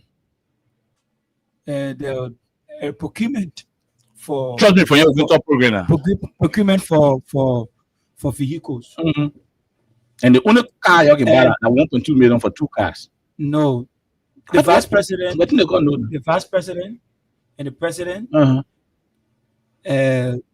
car that was purchased, there were 2 Lexus customized. I come in 2 Lexus, still to be corrected, 5 Land Cruiser Jeep to purchase the EPS, efforts. Okay. So 2 of the Lexus, 1 was given to the vice president. 2 of the Lexus, 1 was given to the vice president. Don't do it. Stop. The 2 Lexus vehicles still operating in the convoy of the president. Don't do it, bro. I think you're getting it. No, the president got uniform cars in the convoy. The 2 Lexus vehicles are still in his convoy. No. So maybe you bought 3. We the 2 Lexus, the vice president. The first car that arrived here was the vice president. No, bro. I come in. I can show you videos of the president convoy. You're discussing the president got 2 cars in 2 Lexus vehicles. 2 Lexus vehicles. That worth 2 million. No, I didn't say 2 million. I said 1.2 million, 1,200,000 because one of those Lexus costs 600K. Customizing, shipping, and everything that has to do with security features. Two are in the president convoy. Why should a man who came to power under the mantra of rescuing the people, the man who let luxury, the man who let bistro life, why is he now driving in 2 cars, $1.2 million? Why? No, some of these things when we are addressing it, we have to address it in a sincere form. I am sincere, my brother. So God in heaven, I'm sincere. We have to address it. If ain't appear to be somebody who can live luxurious life. So what we expected was, even if he didn't buy another car, he didn't have gone for 200,000 Toyota Land Cruiser. The president is the first citizens. Get that straight. Nobody says he's the town chief. The president needs high protections. Okay. Right? Okay. So, but you can still have bulletproof cars for 200,000. I mean, you can still have bulletproof cars for the kind of protection of our president. This president. So we what is it? We don't want to go in. You don't want to go nowhere, bro. The issue of the car. Why is he riding luxury? The president, for me, I don't call that luxury. No, man. He has also to get embodiment of luxury. He aware.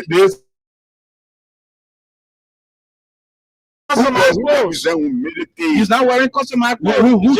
Interest. Who do? I mean, why is clothes back? No, the public. I can go to Taylor. Turn and tell us, put my name on. No, during the campaign, it doesn't mean you don't take away anything. During the campaign, you were not even during the campaign, you were passing the paper around in his normal African brown t-shirt, brown shirt. You presented him as the public that this budget, doesn't have the present job. Budget has dropped, but the NSA and the EPS budget increased. So you should be telling like when people, but this president, the NSA and the EPS NSA does most of the dirty work. But you question most of the you question most of the NSA budget. The typical work in respect to the security sector. You question NSA is the one that carry on. You also question the NSA on the judgment. You said the NSA was using money that's what we receive. Yeah. Why are you justifying this one? Why are you justifying this one? So did you know the operation at the time? Yes, of course. But did you know the operation of the NSA at the time? Something happened there. I left it covered. NSA weapon. Let me tell you what the thing, my dear brother. Okay. What the administration? Deputy for operation. Now I said, okay. This guy looted that place. If you go, you see that man compound. The investment of that young man. See, government car. We are on the radio, we are seeing this thing. Okay. Right? The NSA was not first lady, was not independent. Okay. The NSA. So the one you got now independent? Oh, well, we got. So you know that pre-Johnson. So you know the operation of the current NSA? But the operation? Yeah. Oh, my brother, I said we left cover, we left weapon. Oh, you NSA man? You can left cover, you can know the operation of the NSA. We are intelligent. Oh, you NSA man? We are intelligent. The only NSA man, where coming small. Okay. Quickly, we got to go to the point. Yeah. So the issue of NSA, like I stated, NSA was just a sidetrack. Hold on. The NSA was just a sidetrack discussion. The point here is, why is this man driving big such a car, such a high quality car, bulletproof, such a car with high security feature, because he's the first.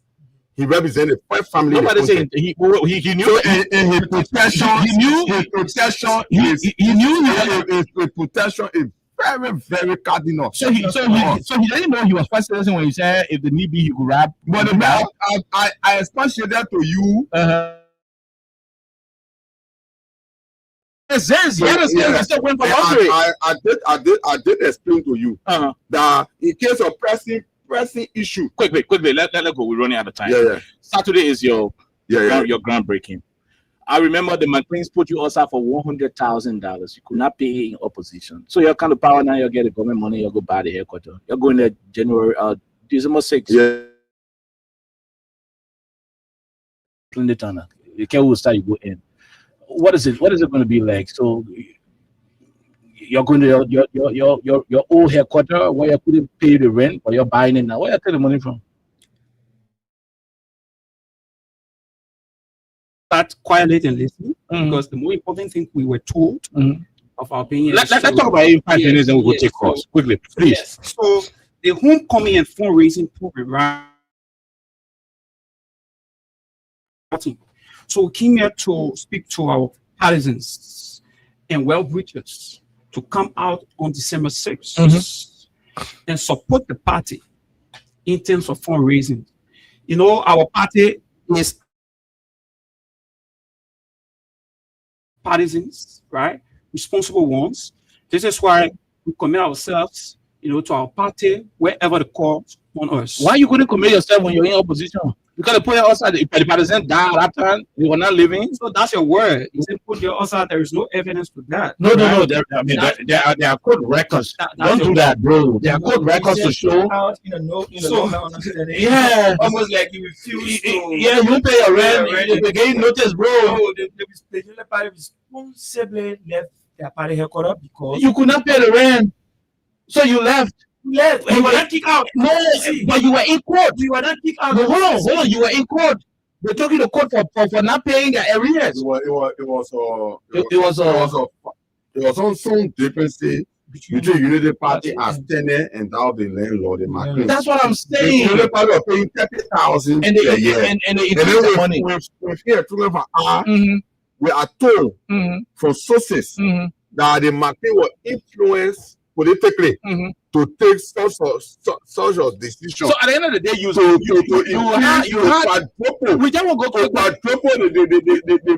the rental fees to the rental fees. You understand? You had a responsible party. You had and I subscribe to the theory that call for value for money. They said nobody we're paying this, and the property has some feature, and then all of a sudden, increasing at the end of the day, added feature to the property. So at the end of the day, you have 100,000 a year that you could not pay. So yes, a responsible party, the party administration at the time. So you left at the time. You left. You phoned left. Yeah. So you have 100,000 accumulative a year. I mean that is clear. All in the paper. You went to court. There were times where even your new headquarters on brush anything this and that. That has passed. You could not buy it. You could not pay. You could not pay the arrears at the time. But today now you can buy it. Yeah, because we have because our members. Because you're in power now. Bulk of our members are bulk of our officials. Bulk of our officials. Bulk of your partisans are also your partisans. Yeah, they are working. Okay, so economically wise, they are in power. Okay, the how it take, get the government job. The how it take to help they get the government portfolio. To help the party or team or headquarters. They get the government influence. So let me help first. It's not about a government job. First, in the studios. I'm Hassan Kia Hussein. We don't have government job. We are not in government. You guys didn't have government job at the time. Why is it? Why didn't you build? Why didn't you build? Why is it? I say we should pay party due to pay party headquarters. We are not in government. Law for party. Your party in power. You have access to resources. You don't have to be in power. We don't have government job. We are not in government. We are in private. Maybe you don't like that one. No. We believe in the private sector. That's why we're in the private sector. Okay. And our party is an institution, right? Unity Party is a responsible institution. I agree. What are the fundraisings? You know what I mean? Cayman have raised. You know what I mean? Most of have raised. Are you in power now? There are reports that you are taking the money and giving it to the partisans to do all of their pleasure. If you go back to the party quarter, we are not selling share to partisans. We are not giving share out free to partisans. Okay. You get a share, you carry that, we print it for you. Okay. Because the party is raising money. How is the program going to be like on Saturday? Quickly, we'll go to the lines. The program, the human being, people from all walks of level descend. People from People from Southern told me you are paying them $15. No, that's a bullshit lie. You know the party will not give cent. The premise to release. The people are in high spirit. The children are in the labyrinth. In fact, they cannot even wait for September 6th. Okay. They cannot wait for Saturday. People will descend on the principal street or Monrovia. Okay. In fact, there will be a tsunami. There will be tsunami of human being or human being on Saturday. So what will you the people are upbeat to attend the program. So you already the people will appreciate the integrity outcome. So for the many developmental strife this government is making when it comes to revitalizing most of the sectors. Okay. Look at the Southeastern Road. For me, I had a lineage from Southeast, specifically from the River G Belt. My mother here from there. That place was impassable under the first citizen regime for 6 years. Even most of their officials that here from that region used to pass through Aroko before they access their own. But just under 2 years, under the integrity alcohol, even the road, any car can go on that road. As I'm speaking, I'm planning a trip to go visit my mother people in our home in Rivergy. Okay. To go speak to familiar around myself or people. Have you paid for the so that at the result, all the things happen at the result. Have you paid for sound governance? Okay. That the force that the president made no mistake to have appointed the consumer administrators that are running the affair of the public welfare ministry. Good. They are doing extremely well when it comes to putting fire or putting pressure beyond. Have you paid contractor? Have you paid for work? Have you paid for the structure already? To me, I hear homecoming and fundraiser. Have you already paid for the structure? So yeah, just to respond to that, right? Quickly before we go to the line, we're out of time. We are not committee members, right? The committee has. But you are an intellectual bureau. Of course, right? They have. So you know if you pay for it. So let me give you reasons why. Let me give you reasons why the people should turn out on December 6th. Okay.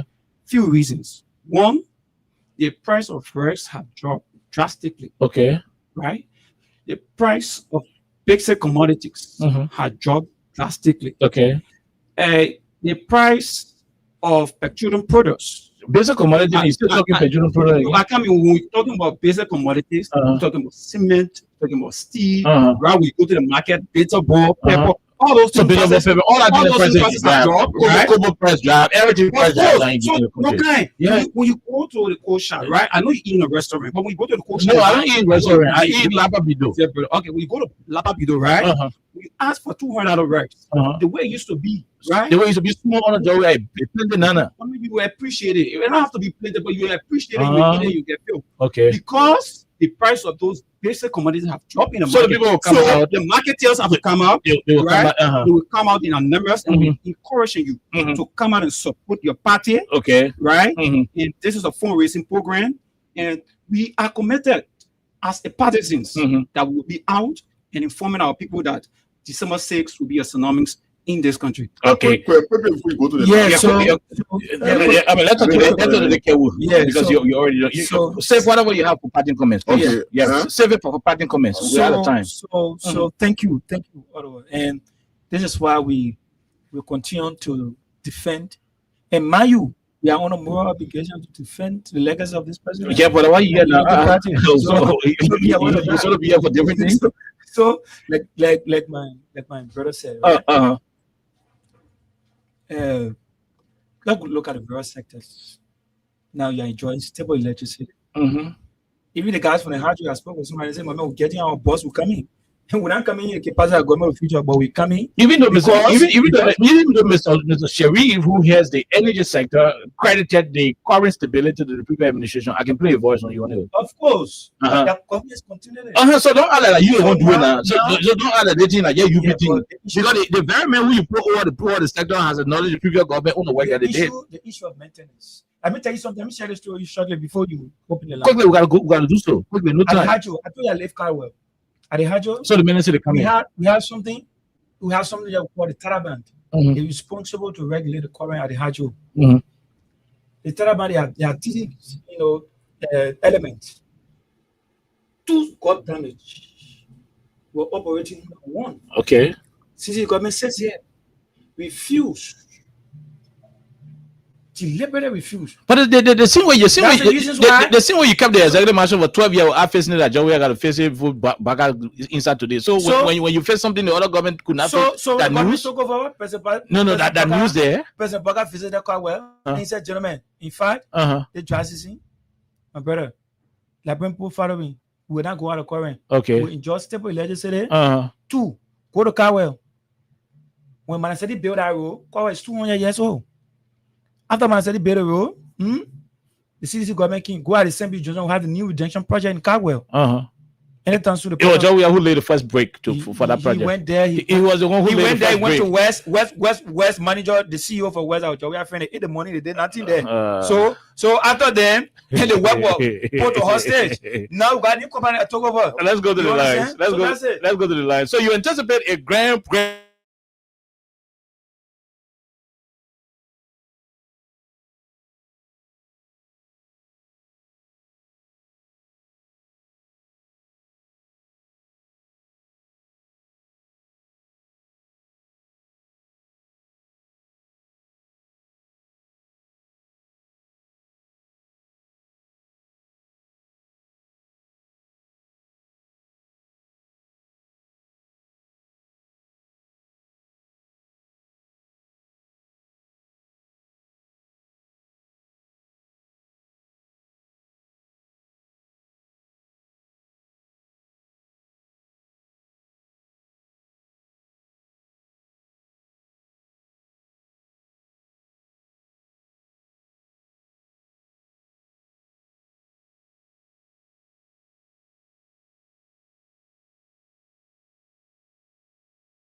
Yeah, good afternoon, sir. Let's say you, my brother. How are you? How you doing, Chief? Yeah, I'm fine, guy. I saw Ambassador Manuel come up from Banner Precisely, but just to your studio guest, if you're not honest to tell people the story, you are telling them that the manager at the LEC, Mr. Sharif, gave full detailed information on former government played a significant role to reach that level. You will always give a man these are things that medical can get defined. Now, if you talk about LEC, 2017, the United Party government received $317 million to bring that asset to standard and just squander the money. And they have left before government have to go to CSXG land from Africa, Sierra Leone, and Guinea before they able to get that. So if you have the foundation lay and you damage them, then you come in to talk about what you achieve. Redemption Hospital was foundation lay. Go ahead, quickly. Yeah, Redemption Hospital foundation was laid. It It is not in 2 years that kind of gigantic building at the residential hospital will be built in less than 2 years. The guy must be honest. So then I blame people. Okay. Lay that foundation. Thank you. Thank you very much. Thank you. The message that less than 1 year, 11 months your bid play. But we'll go back to the lines. Let's talk to this international caller. Okay, no, not. Go ahead. Let's hear you. 1 minute. Good evening, KOK. Good evening, my brother. Yeah, I want you to please. No, I can't give you more than 1 minute. Quickly, no time. We gotta go. No, less than 1 minute. Okay. Thanks for the interview, and I really appreciate the response from your guest. But just add one question. Okay. Just add one question. Let them grade the government in totality after 2 years. Okay. All right. They will do that. Let's take the international caller on the line. Go ahead. Let's hear you quickly. No time. Oh no, we missed out on the caller. Let's talk to this one. 086 500 104, 086 500 104, 0776 104 104 are the numbers to join the conversation. Let me take Lawrence Spencer from the Alternative National Congress. Lawrence Spencer, go ahead. 1 minute. Thank you. Very good afternoon to the ambassadors of session in period. I mean, we said already, in wondering if we guys still are in Nigeria or they just came from some planet. I mean, comrades, why you guys are choosing to stay on the negative side of history? The guy said these days you go to police station, police will not tell you to pay money for people to get on motorbike. The police got logistics. They are no longer asking people to pay for their car pay anymore. It's like zero or like $50 100 cars will be around station. I mean, to tell we're not going to encourage that. Because the problem is there is a broad daylight mockery of the sovereign masses of our people. In fact, I guess some of them must say I have a tussle all the time. And as the people obviously I thought the president could be, I mean, the guy said police got logistics. People are no longer doing that. Oh, God, you know when you ask the comments about luxury, the men cannot, they're falling under the weight of their own argument. Is it Baga, Ra? I mean, no such standard they bring to the people. But you know what? I can't think that you don't have time. Come to the line, if you do, they are taking our slave masters. They will get caught in the country. Okay, thank you very much. We'll leave you right there. Let's go to this other line. Line 3. This person, go ahead. 1 minute. Let's hear you quickly. Thank you. This is Esmo Khan. I'm the visually impaired that keeping this up prepared to the fire of the Lord. Let me say how your man who's in Kelvin is in studio today. Go ahead. Yeah. That's why I'm saying hi to my friend and other guys that he's brought with. I think we'll see it even better on the phone than the microphone. You know, look, you brought guys on video to follow this Christian government. They didn't do well on a very serious note. It should be nationalistic and patriotic. Not go to the drugs era. The guy always make it easy. In all of his presentation in studio, they talk about hello. Schools were on the increase. Hello? Go ahead, quickly. Hello? You got less than 30 seconds. No time. We gotta go. Yeah. He said with the top over, schools were on the increase. But here we are now. In their government, there is solar play, there is zooming, and there is Spark and Dark. Today, Spark and Dark kill another person again. They are pressing the DA, then they are president during the recent cabinet meeting at Bombay. He told the DA by saying the DA are using their lesson to put the illegal power he put in there for. How can they reconcile that? Quickly. Harmonization was evil. Yeah. Quickly. Harmonization was very evil. How you come if you are able to undo harmonization in 5 years? My brother is still the higher up. He's not in the executive. Today, the salary he has for thousands when he asks a question, they say they are dealing with the prevailing rate. So this government instead of harmonization coming one, harmonization is every moment you are taking. Thank you. We leave you right there. We take Man CC. Go ahead, Man CC, quickly, 1 minute. Thank you. Thank you for taking my call. Listen, answer to your studio guest and Pastor. Who's listening to you? I hope the platform is terrible today, and they appear before the platform. Look, okay, if you go to school and make sister with your mother feel good about it? No. Okay. Recently, what I'm asking the question to my parents there. They said President Biden is president, and why you right? I know 2.2 million electors. You know what I'm saying? Mm-hmm. So I want to ask them, what was the president? Two, our law in this country have been also down all the same by moving people with force. And you ask the person, there's suddenly 3, that man out that killed himself. And the men are going missing the army men. They say we don't have proof, but today they have proof for their own. And you can't say the men are 2 times, but you say 4. Okay. So we asking them now, the men are saying, but you ask me that why we get proof. Someone don't know for them. Why they have proof to what they're saying it. Thank you. We have to the person at that time. Thank you. The question. Why they bring push in the country? Kenya was sorry. Why they for Kelly and these people on the watch? Thank you. Thank you very much. We'll leave it right there. We'll talk to the other person quickly. Go ahead. 1 minute. Hello. We're great. Let's hear you. What's your name? Where you join us from? I'm going to tell you thank you for Singapore. You know, Fasu is the reason why we have to come back. Because few days ago, Fasu was even complaining on kerosene that they won't go protest. You don't know. You sure you know Fasu? Fasu can see kerosene every day. Every day, Fasu can be on kerosene. Fasu knows me. You know the Chevy that's speaking.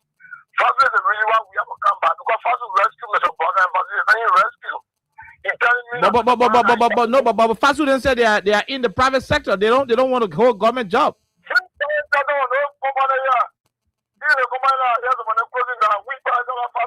Thank you. We leave you right there. We go to the international line. Let's talk to the person. Go ahead. 1 minute. Right. Let's hear you quickly. Please say one more. Go in here one sec. How can it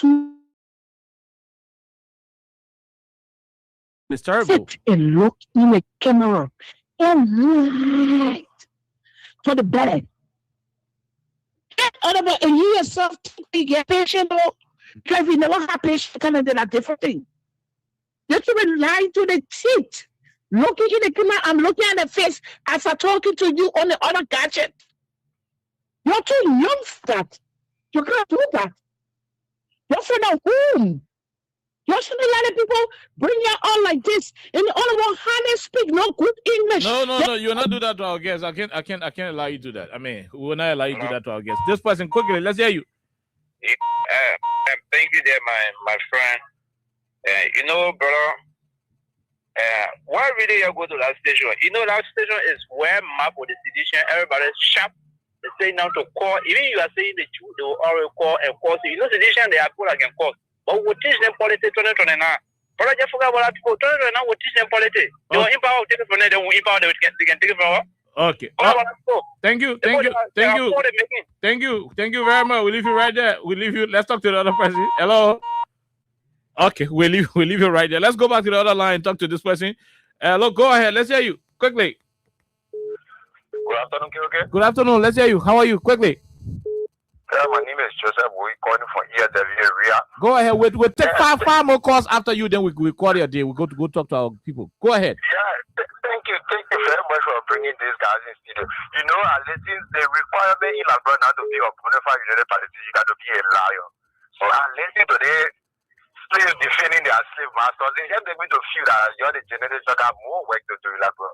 But I beg you, before I drop it down, I want you to do me a favor. After the show, I want you to please cut those guys they're recording and give it to them. Let them go listen to that how to get the garbage and the trash they are saying. No, we're not letting you do that to our guests. We have to respect our guests. Go ahead. Let's hear you. One more. We'll take 4 more after you. Go ahead. Yeah, this is Lord D. Johnson in Aswani for Station number 11 Quebec community. Go ahead, Mr. Johnson. Let's hear you, sir. You see, I don't like people who can go one time in a decade to sit on radio and be deceiving the people as for river. They put to care. My mother is from Jetuken. I have my whole activities in Kawike.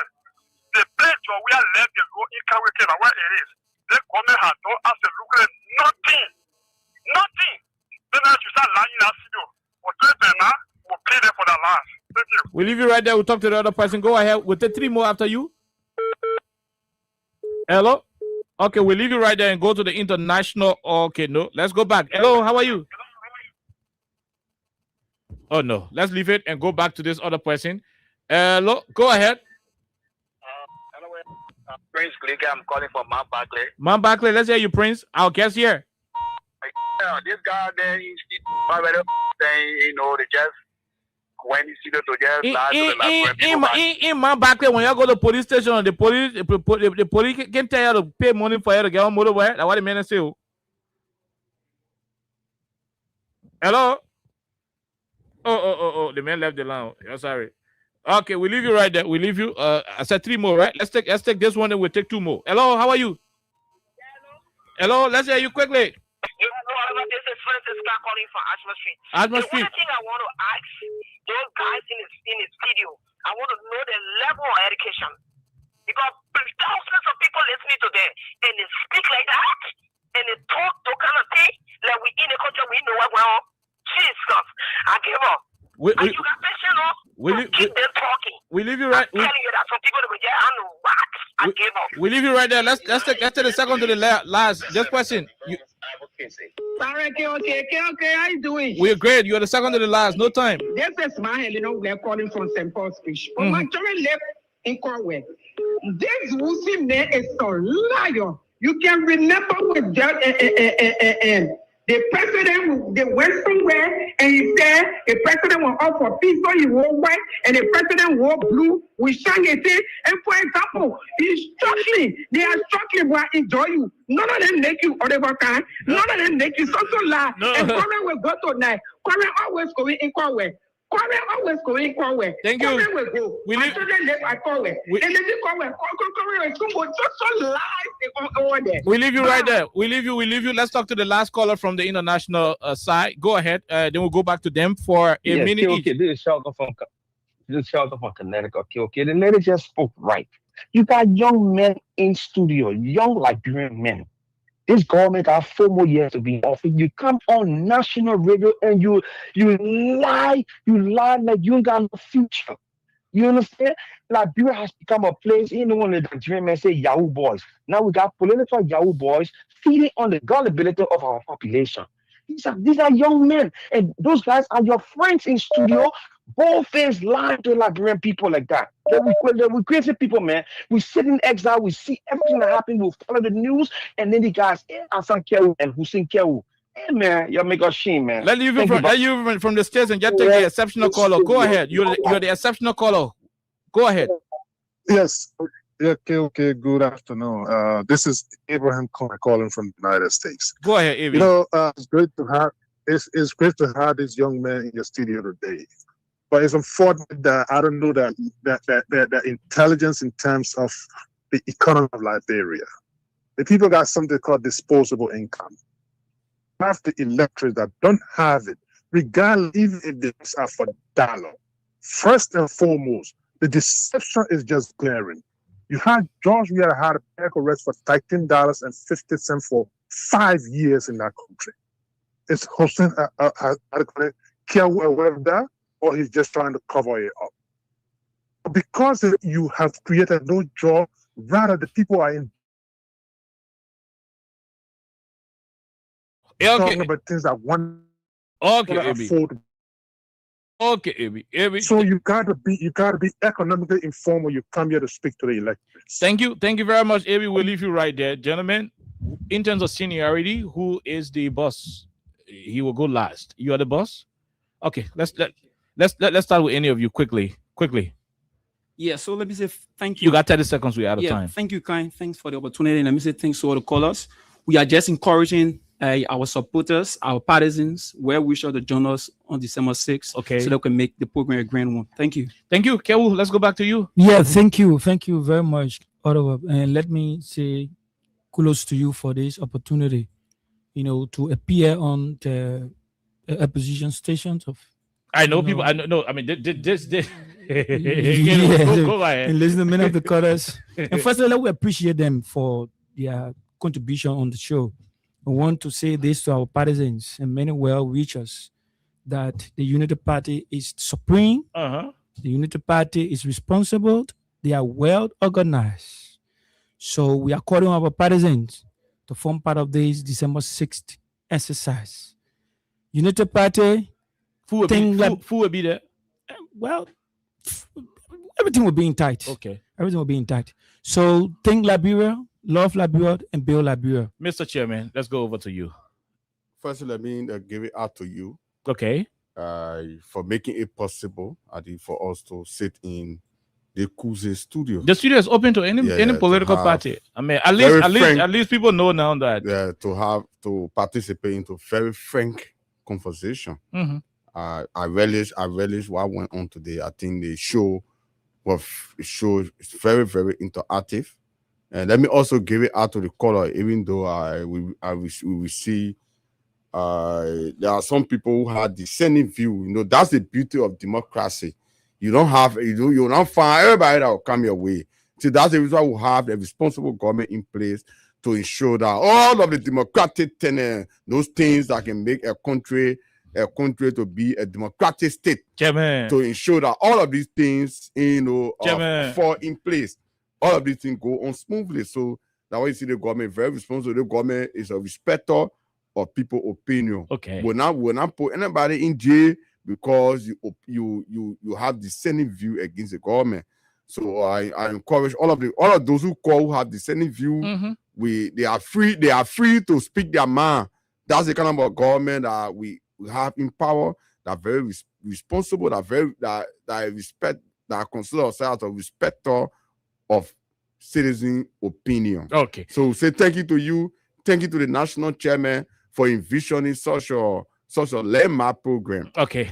So thank you very much. Okay, thank you, Mr. Chairman. More freedom,